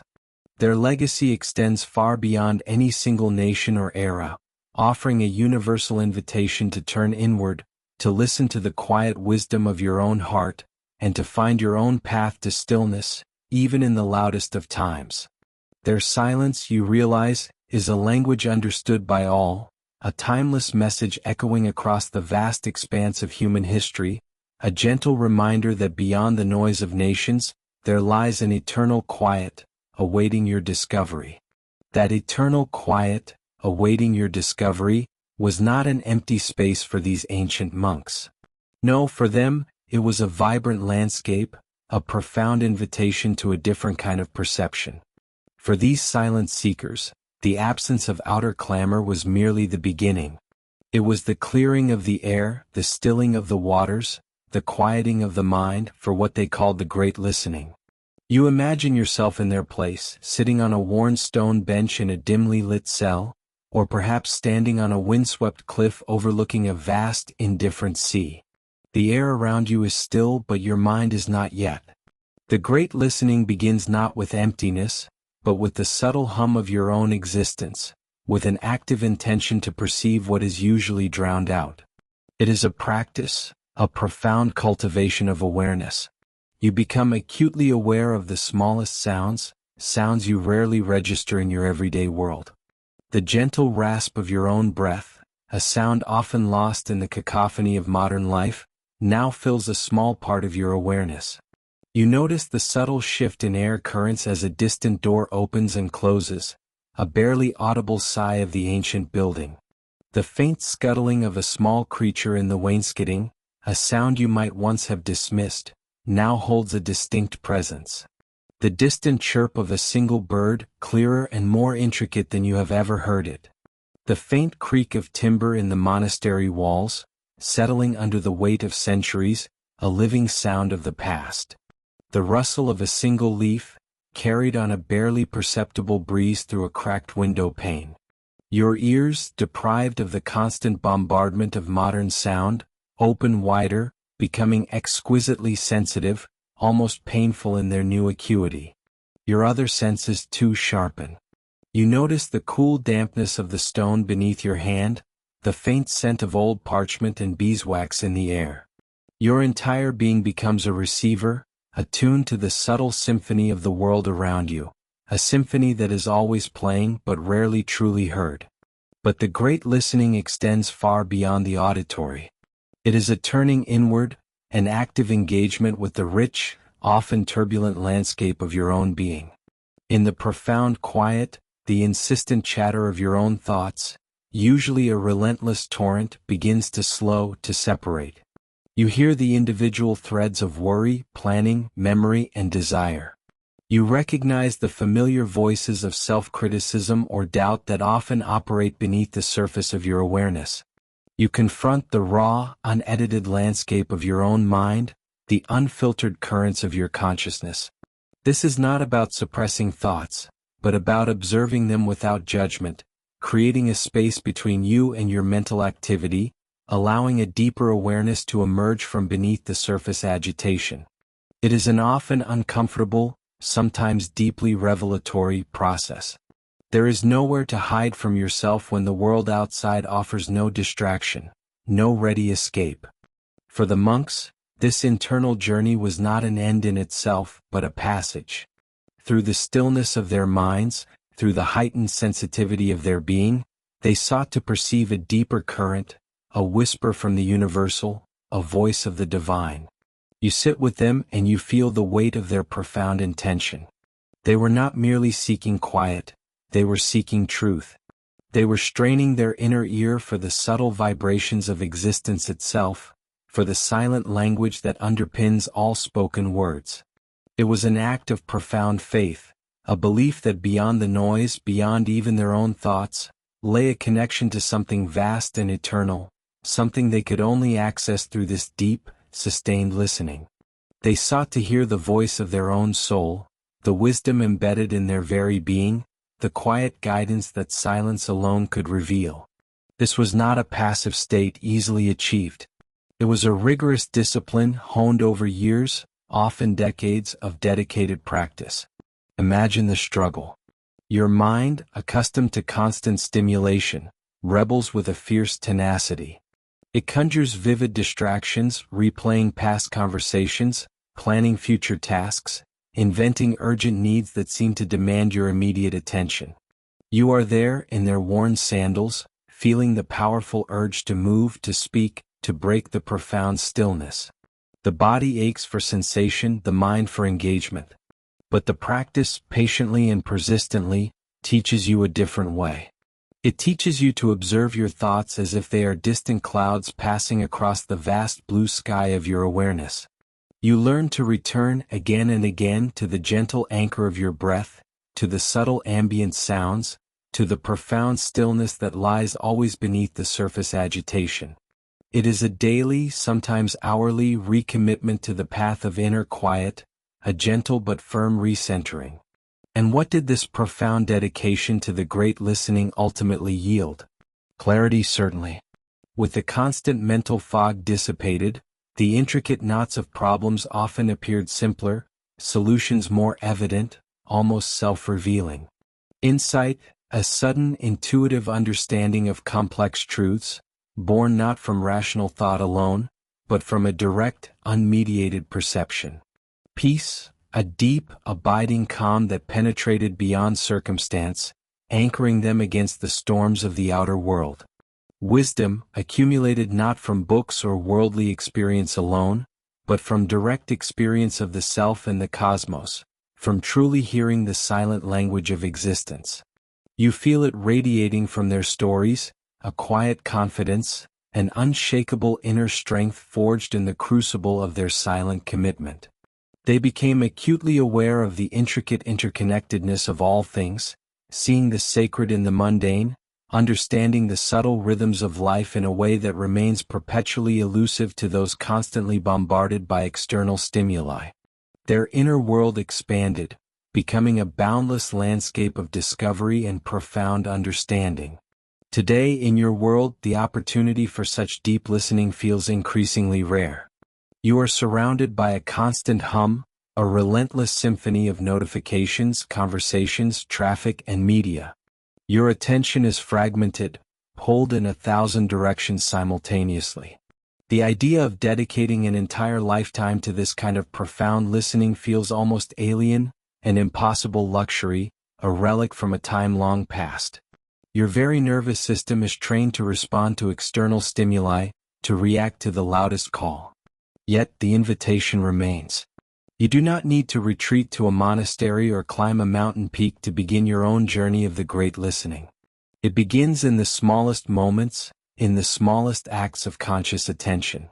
5 minutes of quiet, allowing yourself to simply listen to the ambient sounds of your home, without judgment or interpretation, letting the sounds simply wash over you. 10 minutes of focused attention on your breath, observing the rise and fall of your chest, the sensation of air entering and leaving your body. A walk in nature, intentionally leaving your devices behind, truly hearing the rustle of leaves, the distant call of a bird, the crunch of your feet on the path. You might discover that the eternal quiet they sought is not something outside of you, but rather a sacred space within, waiting to be rediscovered, a wellspring of wisdom that simply needs your patient attention to flow.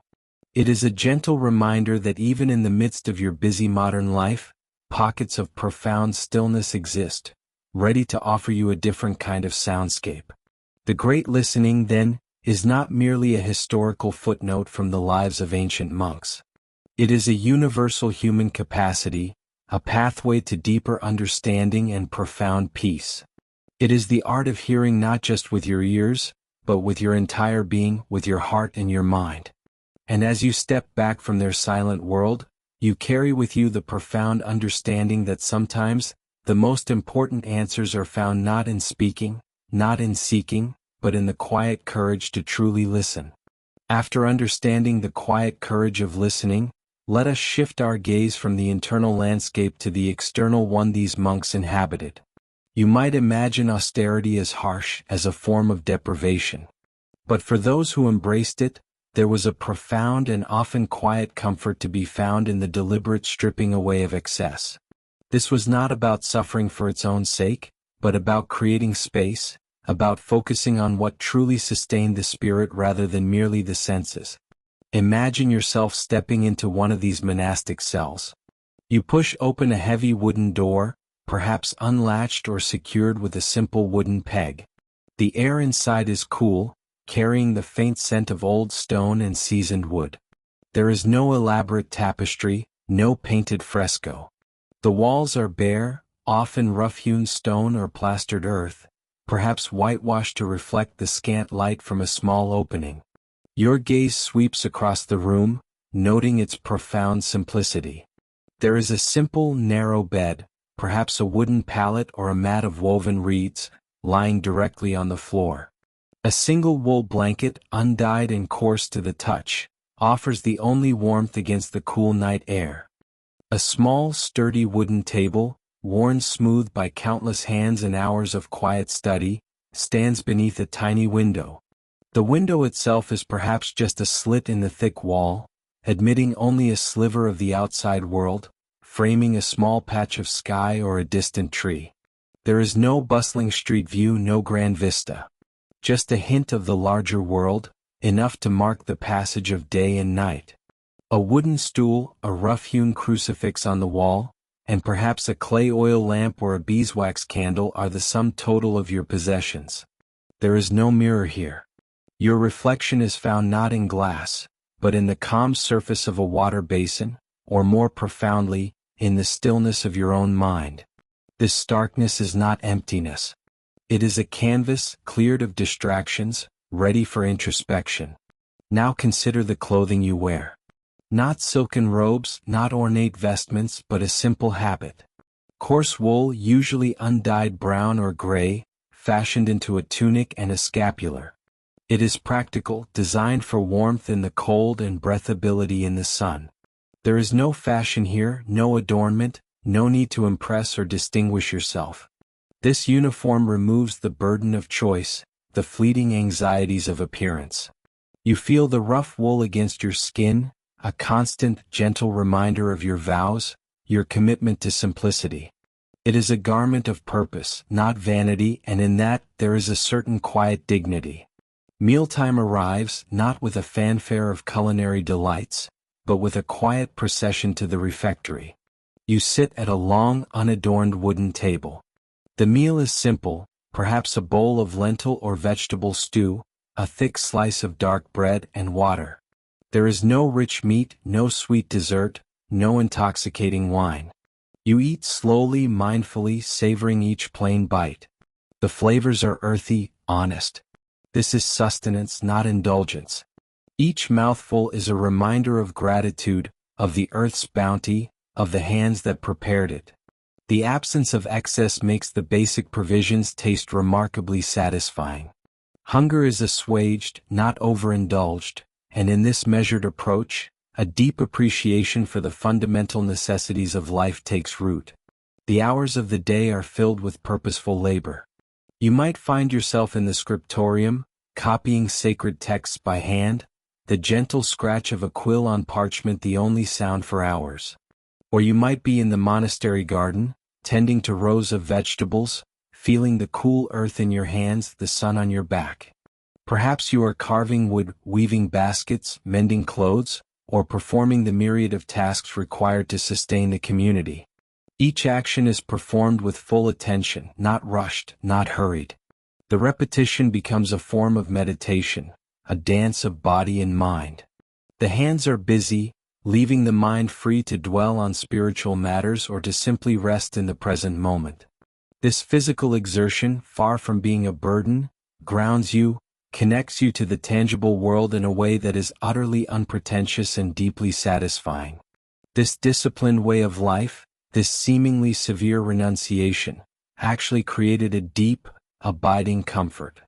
Think of the modern world's endless choices, the relentless pursuit of more, the constant pressure to consume, to achieve, to perform. In the monastery, these burdens are lifted. You are free from the anxieties of status, the worries of material loss, the clamor of external demands. Your needs are few and they are met. There is a profound sense of security in knowing what your day will hold, what your next meal will be, what your purpose is.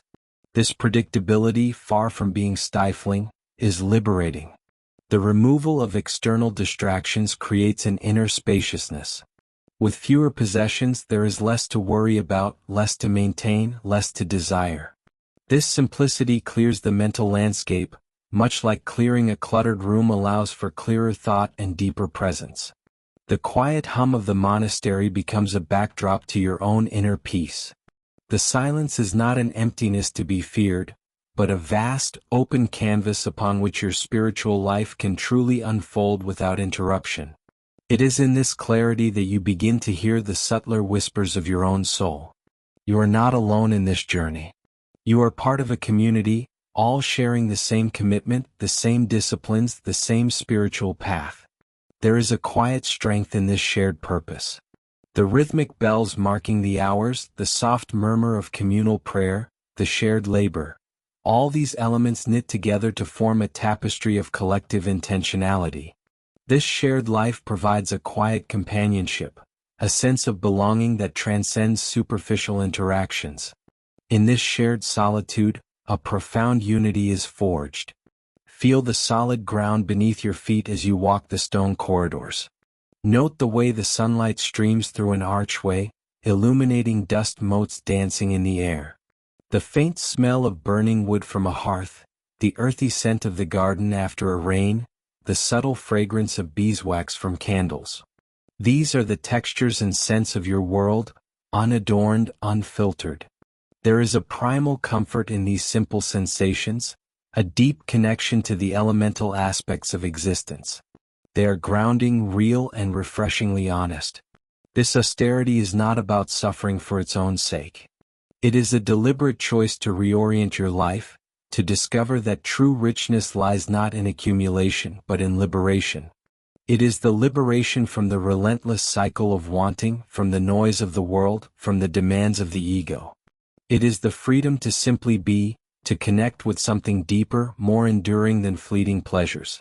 The quiet comfort found here is not a fleeting satisfaction, but a profound and sustaining peace, born from alignment with a higher purpose. You begin to understand that the absence of clutter, both physical and mental, is not a void to be filled, but a sacred space to be cultivated. It is a space where the soul can breathe, where the spirit can expand, where true contentment can take root. The ancient monks, in their quiet commitment to austerity, offer us a profound lesson. Sometimes in giving up so much, you gain everything that truly matters.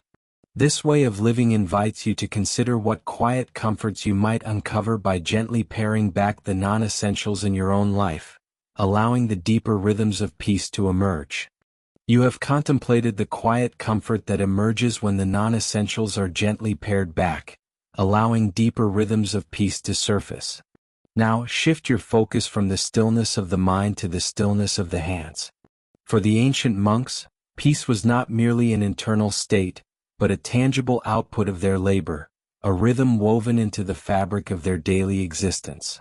Their silence was not merely an absence of sound, but an active, living presence, guiding every chore, every movement, every purposeful act of their hands. Imagine yourself in a cloister courtyard as the first faint light of dawn barely brushes the stone walls. The air is cool, carrying the scent of damp earth and wood smoke.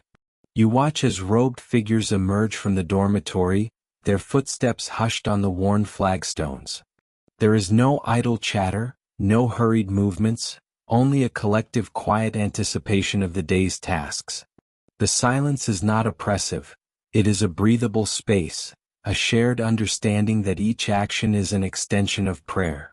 You see a monk, his cowl pulled low, heading towards the garden. He carries a simple wooden hoe, its handle smooth from years of use, worn to a sheen by countless hands before his and his own. As he reaches the raised beds, he kneels, his movements deliberate and unhurried. The soft scrape of the hoe against the soil is one of the few sounds that break the morning quiet.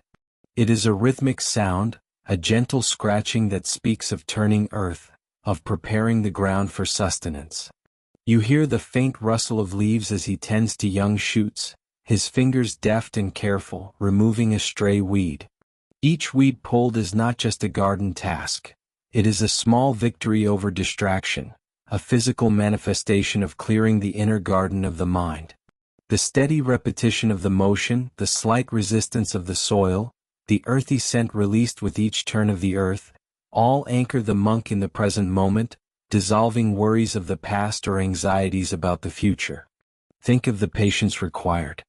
Day after day, season after season, the same patch of earth is cultivated, tended, harvested. The hands that guide the hoe are the same hands that later hold a book of scripture, the same hands that join in prayer. There is no separation between the sacred and the mundane. The act of growing food, of providing for the community, is itself an act of devotion, a service rendered not only to man but to God. This self-sufficiency, born of their own toil, further cemented their detachment from the tumultuous world beyond the monastery walls, grounding their spiritual lives in the very soil they worked. Beyond the garden, you might hear the soft, rhythmic tap-tap-tap of a carpenter's mallet. Step closer and you see another monk, bent over a workbench, shaping a piece of timber. The scent of fresh-cut wood, pine or oak, hangs in the air, a clean, earthy perfume that mingles with the faint must of ancient stone. His tools are few and well-maintained. A saw, a plane, chisels of various sizes, each a simple extension of his will.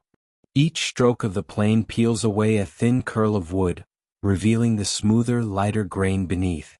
The sound is a quiet, steady rasp, a whisper of craftsmanship unfolding.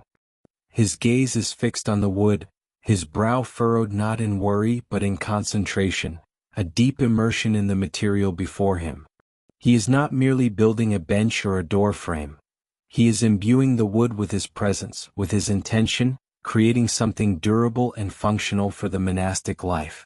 The precision of his work reflects the precision of his inner discipline, a quiet sermon in wood and sinew.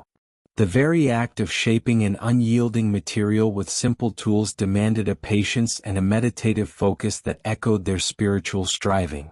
The hand's silent work extended to the very heart of knowledge preservation. Imagine yourself in the scriptorium, a room often filled with the soft, scratching sound of quills on parchment. Here, illumination from large, arched windows casts a pale light over wooden desks, each one a solitary island of diligent focus. You observe a monk, his back straight, his head bowed close to the vellum. He is meticulously copying a sacred text, each letter formed with incredible care and unwavering patience. The quill, made from a goose or swan feather, is dipped into a small pot of ink, then lifted and applied with practiced elegance. The scratching sound is almost meditative. It is the sound of time slowing down, of words being reborn line by careful line. This is not hurried transcription. It is a pilgrimage through text, a painstaking journey through wisdom. Each word, each sentence, each paragraph is absorbed not just by the eye but by the very hand that forms it, and by the heart that comprehends its meaning. The monk's hand becomes an extension of his devotion, a silent preacher of the scriptures. You might notice the intricate details of an illuminated initial, a burst of crimson or gold meticulously applied with a fine brush, tiny hairs barely touching the page. This work, often taking months or even years for a single volume, demanded absolute focus, immense discipline, and a deep reverence for the written word. It was a physical prayer, a testament to the belief that beauty and truth were inseparable, and that the faithful transmission of knowledge was a sacred duty. The very act of repetitive copying could lead to profound spiritual insights, as the meaning of the words permeated the consciousness through the constant engagement of hand and eye. Consider the hands that prepared the daily meals in the monastery kitchen. The rhythmic chop of vegetables on a sturdy wooden block, the stirring of pots over a low, crackling fire, the kneading of dough. These were not the hurried, clattering sounds of a modern kitchen, but a methodical, almost ritualistic preparation. You might hear the gentle thud of a pestle in a mortar as herbs are ground, releasing their aromatic essences into the warm air. The warmth from the hearth, the earthy smells of simmering grains and vegetables, would fill the space, a comforting embrace. Each meal was prepared with a conscious awareness of its purpose, to nourish the body so the spirit could flourish, and to sustain the community in its shared devotion. The hands that prepared the bread, breaking and shaping the dough, were performing an act symbolic of the breaking of Christ's body, a quiet communion with their faith, a daily reminder of sacrifice and sustenance. The simple act of providing for their brothers, performed in silence and with complete attention, was a living embodiment of selfless love. Even the most seemingly mundane tasks were imbued with this silent reverence. You might see a monk sweeping the corridors, his broom a rustic bundle of twigs. The soft swish-swish of the broom against the stone floor creates a rhythmic cadence, a quiet cleansing of the communal space, both literally and metaphorically. The act of cleaning, of maintaining order and tidiness, was an outward expression of an inner desire for purity and spiritual order. No task was too small, no duty too insignificant, to escape the mindfulness that permeated their lives. Every act, from mending a torn habit to drawing water from the well with a creaking rope and bucket, was approached with the same quiet dignity and full attention, transforming drudgery into devotion. The sound of water splashing into a stone basin, the echo in the quiet well-house, became a moment of simple grace. The hands of these monks were not idle. They were constantly engaged, constantly shaping, constantly creating. But their work was distinct from the toil of the secular world. It was not driven by profit, by ambition, or by external validation.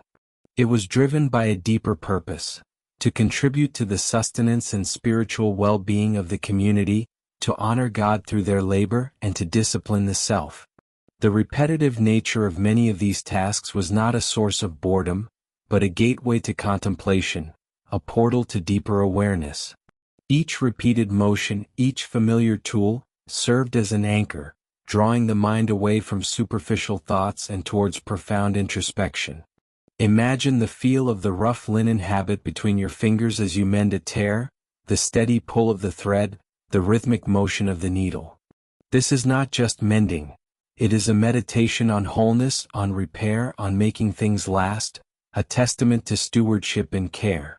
The simplicity of the tools, the directness of the labor, fostered a profound connection to the material world, not as something to exploit, but as something to respect and transform through effort, an act of co-creation with divine will.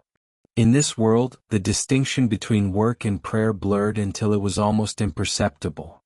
The movement of the body, the focus of the mind on the task at hand, the silent offering of that effort, all were woven into a seamless fabric of devotion. The calloused palms, the strong fingers, the subtle aches at the end of a day of labor were not signs of hardship alone, but badges of a life lived fully in service, grounded in the tangible reality of the earth and its gifts. This physical engagement provided a counterpoint to their intellectual and spiritual pursuits, creating a holistic existence where body, mind, and spirit were all directed towards a singular purpose. You begin to appreciate that the silence these monks cultivated was not merely the absence of speech, but the presence of deep, focused attention. It was a silence that allowed the sound of the axe splitting wood to resonate more fully, the gentle turning of a page to hold more weight, the steady breath of a working man to become a living prayer. The hand's silent work was a testament to a life lived in harmony with purpose, where every action, no matter how small, contributed to a profound and enduring peace. It was through these diligent, quiet hands that the monastery endured, a beacon of contemplation in a world often lost in noise. This quiet dedication reveals that true peace is not always found in passive repose, but often in the mindful physical engagement with the world around you, transforming labor into a form of active meditation, bringing stillness to the clamor of existence. You have just witnessed the quiet dedication that transforms simple labor into an active meditation. Now, let us guide your gaze into the very heart of the monastery's intellectual and spiritual engine, the scriptorium. This is where hands that tended fields and baked bread would, at other times, take up the delicate quill, embarking on a different kind of quiet labor that shaped the very fabric of knowledge for centuries. Imagine stepping through a heavy wooden door. The air immediately feels cooler, perhaps a little damp, carrying the faint scent of parchment and old ink. You are in the scriptorium, the writing room. Often situated for optimal light, facing east or north to avoid harsh glare, it is a long, narrow room, lined with simple wooden carrels or desks, each occupied by a solitary figure hunched over a large book. The silence here is profound yet not empty. It is a working silence, punctuated only by subtle sounds of concentration. You might hear the faint scratching of a quill against vellum, a soft rustle as a monk carefully turns a page, or perhaps a gentle sigh. Every sound is magnified, every movement deliberate, almost reverent. Look closely at one of these monks. Clad in his simple habit, his cowl against the chill, his posture is rigid, his back straight, his eyes fixed intently on the text. He is not merely copying words. He is engaging in an act of devotion, a spiritual exercise as rigorous as any prayer. For these scribes, writing was a pathway to God, a means of preserving His word and the wisdom of the past. The tools of his trade are simple yet carefully prepared. Before him lies a large folio of parchment, smooth and pale, made from the painstakingly prepared skin of sheep, goats, or calves. This vellum, a precious commodity, required immense effort to clean, stretch, scrape, and smooth. Its quality and resilience explain why so many ancient texts have survived.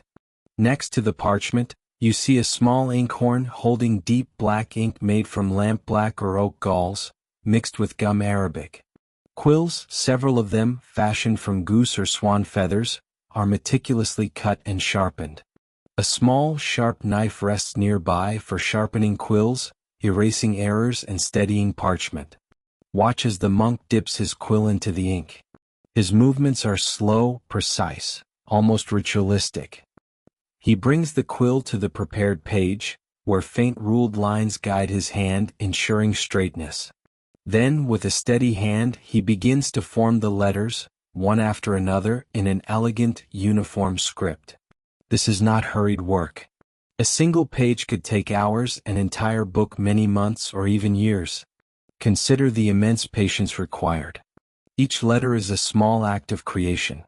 There are no printing presses, no shortcuts. Every word must be reproduced by hand, every punctuation mark, every capital letter. The scribe must fight off cold, fatigue, and monotony. Yet he perseveres, driven by a profound sense of duty and faith. The texts they copied were incredibly diverse. The Bible was paramount, with countless copies of Gospels, Psalms, and other scriptures. They also transcribed the writings of church fathers, theological treatises, commentaries, and liturgical books. Beyond religion, these monks were primary custodians of classical knowledge, copying works of Roman and Greek authors. Virgil, Cicero, Ovid, Plato, Aristotle. Without their tireless efforts, much of ancient literature and philosophy would have been irrevocably lost during the early Middle Ages. They were the human hard drives of their era, meticulously backing up the world's accumulated wisdom, ensuring its survival for new minds to engage with. Sometimes the work extended into artistry. If you look at some elaborate manuscripts, you will see intricate illuminations, colorful illustrations, gilded capital letters, and decorative borders. This was the work of specialist scribes, known as illuminators, who added vibrant pigments and wafer-thin gold leaf, burnished to a dazzling shine. This painstaking work demanded an artistic eye, turning each book into a treasure. The scriptorium therefore was more than just a copying office. It was a library, a school, an art studio, a powerhouse of knowledge. Learning was not just preserved but cultivated. The monks here were custodians of literacy, exchanging books to disseminate ideas across Europe. Through their silent labor, these scribes laid intellectual foundations for later eras. The Renaissance, with its rediscovery of classical learning, would not have been possible without thousands of copied and preserved texts. Think of the lineage from an ancient Greek philosopher, through the hand of a medieval monk, to a scholar in Florence, and eventually to your own understanding of history. As you stand here, enveloped in the quiet hum of diligent work, consider the human cost and profound legacy. Scribes endured long hours, poor lighting, and uncomfortable conditions. Their eyes strained, backs ached, fingers cramped. Yet they found purpose and solace. Each stroke of the quill was a prayer, each completed page a testament to faith and intellectual devotion. The silence here is not oppressive, it is enabling. It fosters concentration, allowing the mind to settle and merge with the task. This environment is the antithesis of the noisy, chaotic world outside.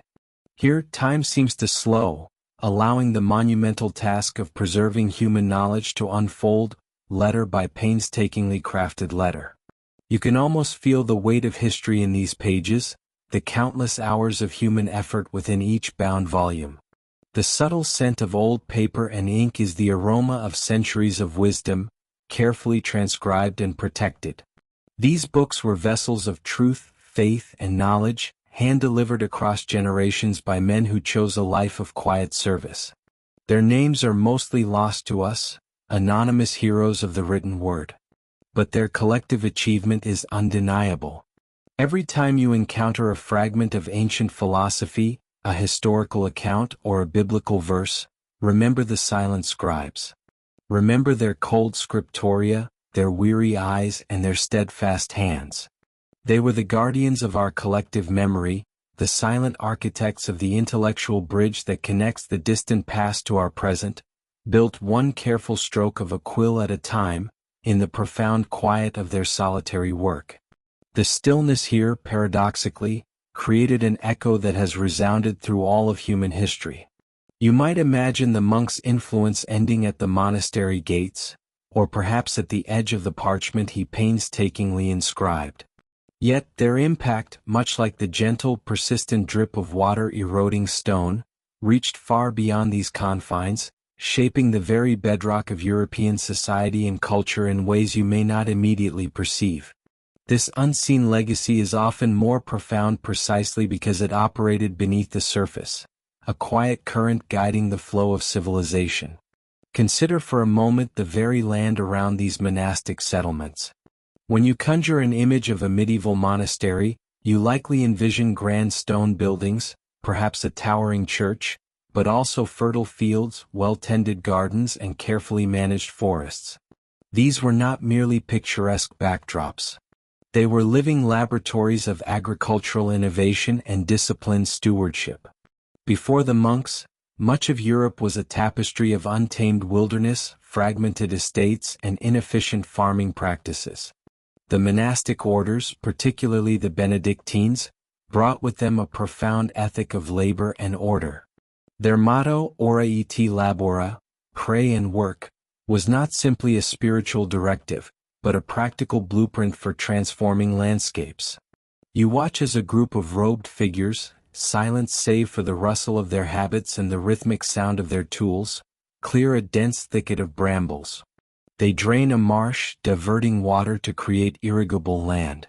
They meticulously select seeds, experiment with crop rotation, and introduce new methods of fertilization. You see them cultivating vineyards on sunny slopes, an ancient tradition revitalized. They perfect the art of brewing, turning grain and water into a nourishing, safe drink when fresh water was often suspect. This agricultural revolution, driven by monastic discipline, did more than just feed the monks. It became a model for the surrounding communities. Local farmers observed these advanced techniques and gradually adopted them. Monasteries became centers of knowledge exchange, not just for texts but for practical skills. They taught people how to manage livestock, how to build mills, how to preserve food for the long winter months. Imagine the ripple effect. Better farming meant more food. More food meant a healthier, more stable population. A more stable population could support larger settlements, laying the groundwork for towns and cities. The monastic commitment to sustainable land use prevented widespread deforestation and soil exhaustion, long before modern environmentalism became a concept. They saw themselves as stewards of God's creation, and that extended to every furrow in the field, every tree in the wood. Their engineering prowess also often goes uncelebrated. You might walk past the ruins of an ancient aqueduct or a sophisticated water mill, and assume it was Roman in origin. But many such structures, particularly in the early medieval period, were built or maintained by monastic communities.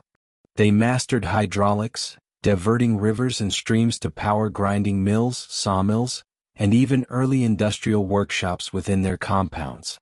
These innovations again disseminated outwards, influencing local economies and technological development. Beyond the fields and the mills, the monasteries also served as vital centers of charity and hospitality. In a world without social safety nets or widespread inns, the monastery offered a refuge. You, as a traveler, weary from your journey, might approach the gate and be welcomed. You would find shelter, a simple meal, and perhaps medical attention. Monks were often skilled in herbal medicine, tending to the sick and the infirm from both their own community and the surrounding villages. Their infirmaries were early hospitals, their gardens repositories of medicinal plants. Think of the psychological impact of such institutions. In a chaotic, often violent world, the monastery stood as an island of order, peace, and spiritual focus. Its very existence, its rhythmic tolling of bells marking the hours of prayer and work, offered a sense of continuity and stability. It was a place where knowledge was revered, where silence was a path to contemplation, and where a different way of life was actively pursued. This alternative vision, a commitment to spiritual and intellectual pursuits over temporal power or material gain, quietly influenced the values of the wider society. The monastic emphasis on literacy and education, while primarily focused on theological texts, had a broader, secular impact as well. While the scriptoria preserved ancient texts, the monastic schools educated novices and sometimes local children. These schools, initially small and rudimentary, evolved over centuries. They became the forerunners of cathedral schools, which in turn gave rise to the first universities. Imagine yourself in a bustling medieval city in the 11th or 12th century. You hear the clamor of merchants, the calls of street vendors. But amidst this noise, you might also hear the measured tones of a scholar lecturing, students debating, the scratching of quills on parchment in a university hall.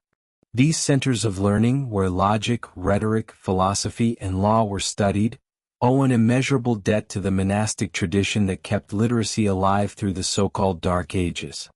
Without the monks' tireless copying and preservation, many of the classical texts that formed the basis of medieval scholarship would have been lost forever. The very concept of systematic higher education, with its emphasis on structured learning and critical inquiry, has deep roots in the monastic pursuit of knowledge. And then there is the less tangible but equally powerful legacy, the spiritual infrastructure. The monks, through their prayers and ascetic lives, were seen as intercessors between humanity and the divine. They offered a moral compass, a constant reminder of spiritual values in a world often consumed by worldly concerns. Their example, their dedication to a life of quiet devotion, resonated even with those who never set foot inside a monastery. It shaped the religious sensibilities of entire populations, influencing art, music, literature, and ethical thought. Even the silence they so valued left an echo. In an age before constant noise, before the din of modern machinery and endless chatter, the deliberate choice of silence was profound. It fostered introspection, allowed for deep thought, and created a space for spiritual communion. This valuing of quiet contemplation, though often lost in our modern world, remains a subtle undercurrent in Western thought, a longing for moments of stillness and reflection. So, when you consider the ancient monks, do not see them merely as isolated figures hunched over dusty manuscripts. See them as catalysts. See them as agricultural pioneers, as early engineers, as caregivers, as educators, and as moral anchors. Their silent lives, their disciplined work, and their unwavering commitment to a higher purpose built bridges not only of knowledge but of culture, economy, and spirituality. They shaped the very soil beneath your feet, the water in your streams, the structure of your towns, and the very way you think about education and faith. Their unseen legacy is woven into the fabric of your world, a testament to the enduring power of quiet dedication and the profound impact of lives lived in humble service. The stillness they embraced did not merely create an echo, it forged a lasting foundation upon which much of the modern world was built, brick by painstaking brick, idea by carefully preserved idea, life by devoted life. You have walked through the fields they cultivated, admired the aqueducts they designed, and felt the weight of the books they copied. You have seen the tangible legacy, the stone and ink and earth transformed by their quiet devotion. But now you are invited to step beyond the visible, to move past the physical structures and into the very core of their existence. The profound and often startling silence that was their constant companion. This is where the true alchemy occurred. This is where the ordinary was transmuted into the extraordinary, where the world beyond the monastery walls seemed to recede, and an entirely different universe unfolded within. Imagine for a moment, stepping into a world stripped of unnecessary sound. It is not merely quiet, it is a silence that permeates everything, a deep stillness that hums with a subtle energy of its own. You might first notice the absence of the bustling marketplace, the distant shouts of children, the clatter of horse-drawn carts. Those sounds which you take for granted as the backdrop of your daily life, are simply gone. What remains? Perhaps the rustle of a robe as a brother walks past, head bowed. The gentle creak of old wooden floorboards underfoot. The scratch of a quill on parchment, a sound amplified in the vast quiet.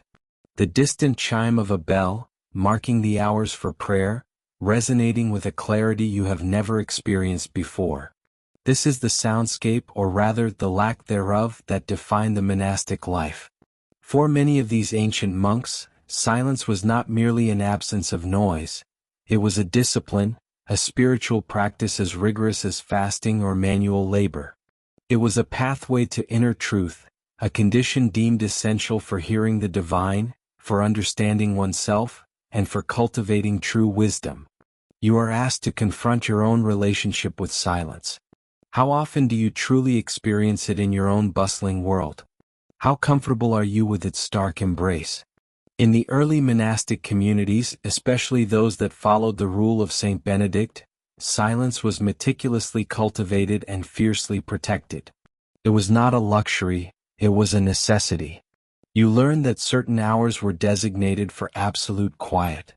Meals, for example, were often eaten in complete silence, broken only by the voice of a lector reading from sacred texts or instructive works. Imagine the sensory experience. The smell of the simple food, the sight of your brothers or sisters across the refectory table, the taste of each bite, all heightened by the absence of chatter. Your focus becomes absolute. The meal is no longer just sustenance. It becomes a moment of meditation, a communion with your own thoughts and the unseen presence of the divine. Walking through the cloister, you are expected to maintain silence, reflecting on your purpose, preparing for prayer, or simply observing the world with a heightened sense of awareness. Even during periods of manual labor, conversation was often discouraged or limited to necessary instructions. This was not a punitive measure, it was an intentional design, a pedagogical tool. The monks believed that excessive speech often led to idle gossip, to judgment, to distractions that pulled the mind away from higher pursuits. In the quiet, the mind was free to soar, to delve deeper, to seek out profound insights that the clamor of the world would surely obscure. Consider the immense mental and spiritual fortitude required for such a life. You are not just refraining from speaking, you are actively engaging with the void that opens up when external noise is silenced. Initially, this void can be daunting.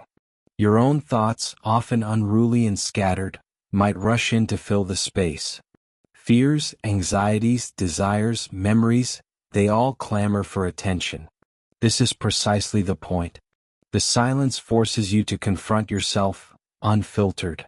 It strips away the superficial layers, the constant stream of external input that often prevents you from truly knowing your own heart and mind. It is in this challenging confrontation that wisdom begins to emerge. The monks learn to observe their thoughts without judgment, to let them pass like clouds in the sky. They practice discernment, separating the trivial from the profound, the fleeting from the eternal. You begin to understand that true wisdom is not merely an accumulation of facts or knowledge. It is a deep understanding of existence, a clarity of perception that comes from intense introspection and a disciplined mind. And for these monks, silence was the crucible in which that wisdom was forged. Think of the scribes, hunched over their desks in the scriptorium, meticulously copying texts. Their work demanded incredible focus, an almost meditative state. The only sounds for hours on end might be the rustle of parchment, the faint scratching of their quill, and perhaps the slow, steady rhythm of their own breathing. In this profound quiet, they were not just transcribing words. They were absorbing them, internalizing them, allowing the ancient wisdom to seep into their very being. The act of copying became a form of prayer, a silent dialogue with the author and with God. You can almost feel the weight of that silence in the scriptorium, a space heavy with concentration and reverence. Each stroke of the pen, each meticulously formed letter, was an act of devotion. This was not just about preserving knowledge, it was about embodying it. The silence allowed for an unparalleled depth of engagement with the texts, fostering a wisdom that was not merely intellectual but deeply spiritual and experiential. The Desert Fathers, those pioneering ascetics who retreated to the harsh wilderness of Egypt in the early centuries of Christianity, took this pursuit of silence to its extreme. You envision them in their solitary cells, vast stretches of sand and rock surrounding them, the only sounds the wind or the occasional cry of a desert bird. For them, the desert was a physical manifestation of the inner void they sought to embrace. It was a place of radical self-emptying, a stripping away of all worldly attachments, including the need for constant human interaction and its accompanying sounds. In this extreme solitude and silence, they sought direct communion with the divine. They wrestled with their demons, confronted their deepest fears, and through prolonged prayer and contemplation, often emerged with a profound understanding of the human condition and the nature of God. Their teachings, recorded by their disciples, speak volumes about the insights gained in this crucible of silence. They emphasize humility, inner peace, and the transformative power of self-knowledge acquired through quiet contemplation. You realize that this wisdom was not passive. It was not merely the result of sitting quietly. It was an active engagement with the inner landscape. It was a courageous journey into the self, guided by the absence of external clamor.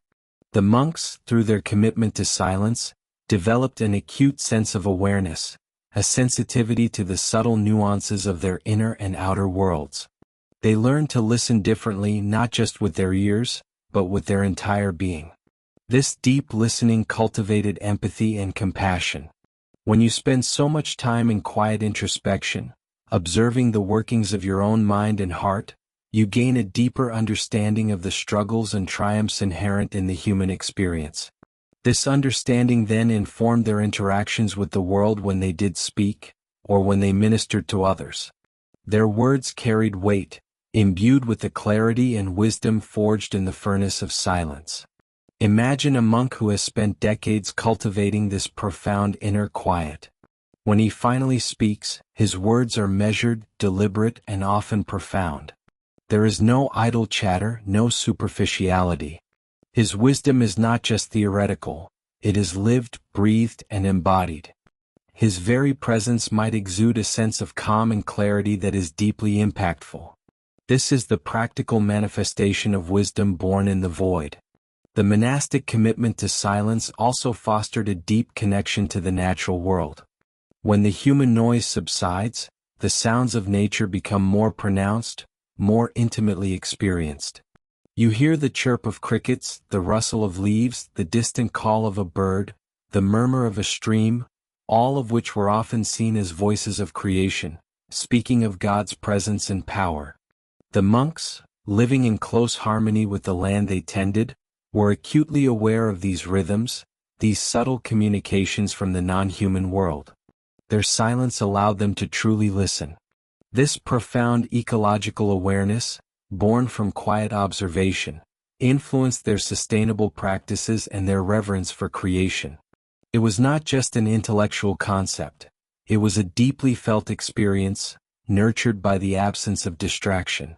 You can almost feel the gentle breeze against your face, hear the buzzing of bees in the cloister garden, taste the clean air, all amplified by the profound quiet that surrounds you. In this immersive stillness, the boundaries between self and world begin to blur, fostering a sense of interconnectedness.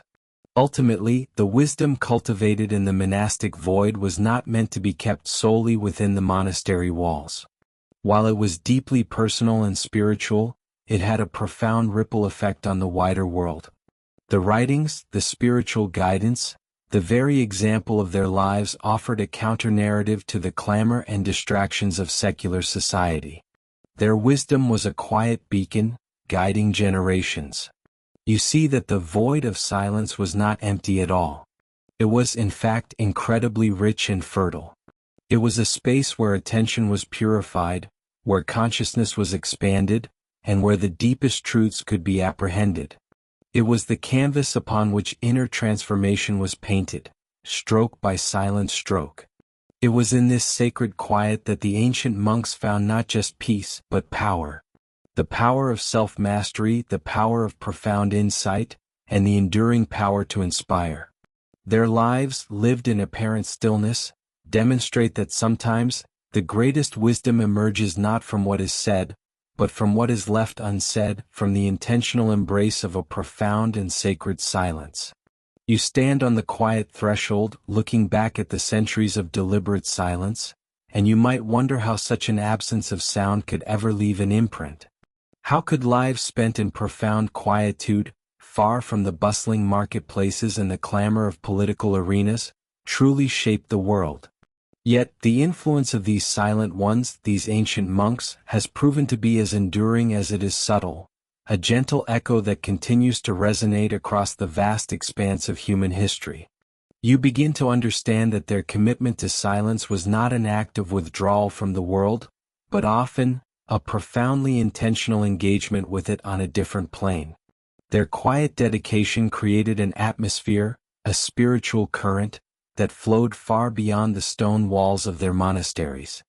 Think of it not as a shout or a declaration, but as a deep, resonant hum beneath the surface of the world, shaping the very ground upon which subsequent generations would build their lives and their thoughts. Imagine, if you will, the early medieval scriptoria. You step into a cool, shadowed room, the only sounds the rustle of parchment and the rhythmic scratch of quill on vellum. Here in monasteries, often under vows of silence or strict regulations against unnecessary speech, the monks labored. They were the diligent guardians of knowledge, the meticulous copyists who preserved the foundational texts of Western civilization. Without their silent, painstaking work, countless ancient manuscripts, philosophical treatises, and sacred scriptures would have been lost to the relentless tide of time. You see a monk, perhaps Brother Thomas, hunched over a desk illuminated by a single candle. His breath is soft, his movements precise. Hour after hour, day after day, year after year, he transcribes. The words flow from his mind, through his hand, onto the page, but no sound escapes his lips. This silent devotion to the written word ensured that the wisdom of antiquity, the teachings of the Church Fathers, and even the chronicles of their own times, survived for you to read today. It was a silent labor that spoke volumes across the ages. Consider also the spiritual disciplines they cultivated in their quiet solitude.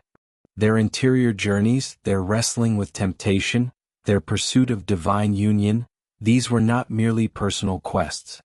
They were laboratories of the spirit. The insights gained in these silent depths were often articulated in writings that became cornerstones of spiritual thought. You read the Desert Fathers, Saint Benedict, Saint John of the Cross, and you encounter profound wisdom born of intense, sustained silence. These texts, painstakingly copied and disseminated by other silent monks, became guideposts for countless individuals seeking deeper meaning, not just within monastic orders, but among the wider populace. You realize that the very concept of contemplation, of setting aside time for quiet reflection, gained profound traction through their example. In a world that was often harsh, violent, and chaotic, the monasteries offered havens of peace and order, models of an alternative way of living. Their regulated lives, centered on prayer, work, and silence, demonstrated that there was a powerful rhythm to existence beyond the endless demands of survival and power struggles. Picture a medieval villager, perhaps struggling with the hardships of life, looking up at the distant monastery on the hill. You might imagine that villager seeing not just a building but a symbol of peace, of spiritual authority, of something enduring and eternal in a transient world. Even if they never entered those walls, the quiet presence of the monks shaped their spiritual imagination, their understanding of what was sacred, and their sense of hope. The monks' silence permeated the spiritual landscape, offering a counterpoint to the noise of everyday existence. The echo also manifests in the structures of thought and education. Monastic schools, nurtured in quiet environments, laid the groundwork for the universities that would later emerge. The rigorous intellectual discipline fostered in contemplative settings, the value placed on study and meditation, flowed out into the broader intellectual currents. You can trace lines of influence from those quiet cloisters to the great scholastic movements, to the very methods of logical inquiry that underpin much of Western philosophy and science. It was a slow, deliberate transmission of knowledge, sustained by individuals who found clarity in quietude. Even the architecture of their spaces speaks of this quiet legacy. You visit a grand cathedral, its soaring arches and hushed naves designed to inspire reverence and contemplation. The very design, the acoustics that dampen sound and encourage introspection, carry the distant echo of monastic ideals. The desire to create spaces conducive to quiet reflection and spiritual awe, to separate the sacred from the profane through atmosphere, has roots in the monastic understanding of silence as a pathway to the divine.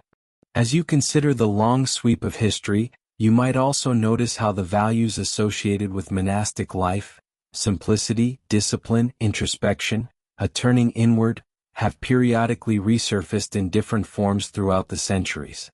Think of the mystics, the hermits, the quiet reformers, the artists who sought solitude for creation. All in some way were touched by that gentle echo. They responded to the enduring call for a deeper life, a life less tethered to superficiality and more connected to fundamental truths. Even in your own time, in your modern world awash with constant digital noise and relentless information, the ancient monks' embrace of silence offers a surprising relevance. You hear calls for mindfulness, for meditation, for digital detoxes, for retreats into nature. These are not new inventions. They are, in essence, a contemporary response to an ancient human yearning, a yearning the monks explored with unparalleled dedication centuries ago. You understand that the impulse to quiet the mind, to find clarity in stillness, to seek an inner sanctuary, is a timeless one. The monks, in their silent lives, mapped this inner territory. They charted the pathways, documented the challenges, and celebrated the profound peace and insight that could be found there. Their legacy is not just one of preserved texts or architectural styles. It is a legacy of an attitude, a disposition towards life that values depth over superficiality, presence over distraction, and inner wisdom over external clamor. The gentle echo, then, is more than just a historical footnote. It is a continuous invitation. It invites you to consider the power of intentional quiet. It asks you to reflect on what might be gained by stepping back from the incessant demands of the world, by carving out moments of true stillness. Their lives were a testament to the fact that profound impact does not always require loud declarations or visible power. Sometimes the most significant shifts, the most enduring influences, begin in the quietest corners, within the silent spaces of dedicated hearts and minds. You realize that their silence was not an end in itself, but a means. a means to cultivate a richer inner life, to deepen their connection to the sacred, and ultimately to bear witness to a profound truth, that within the stillness, within the great quiet, lies a wellspring of wisdom and a source of enduring gentle strength that has echoed through time, shaping your world in ways you might never have fully perceived until now.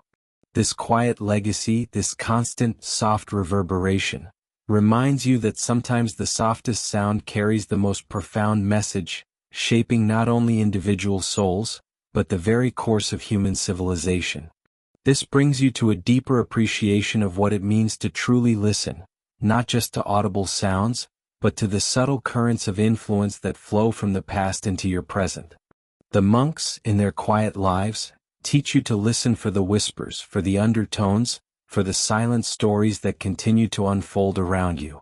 It is in this quiet listening that you truly begin to hear the gentle, persistent echo of their sacred silence, a legacy woven into the very fabric of time.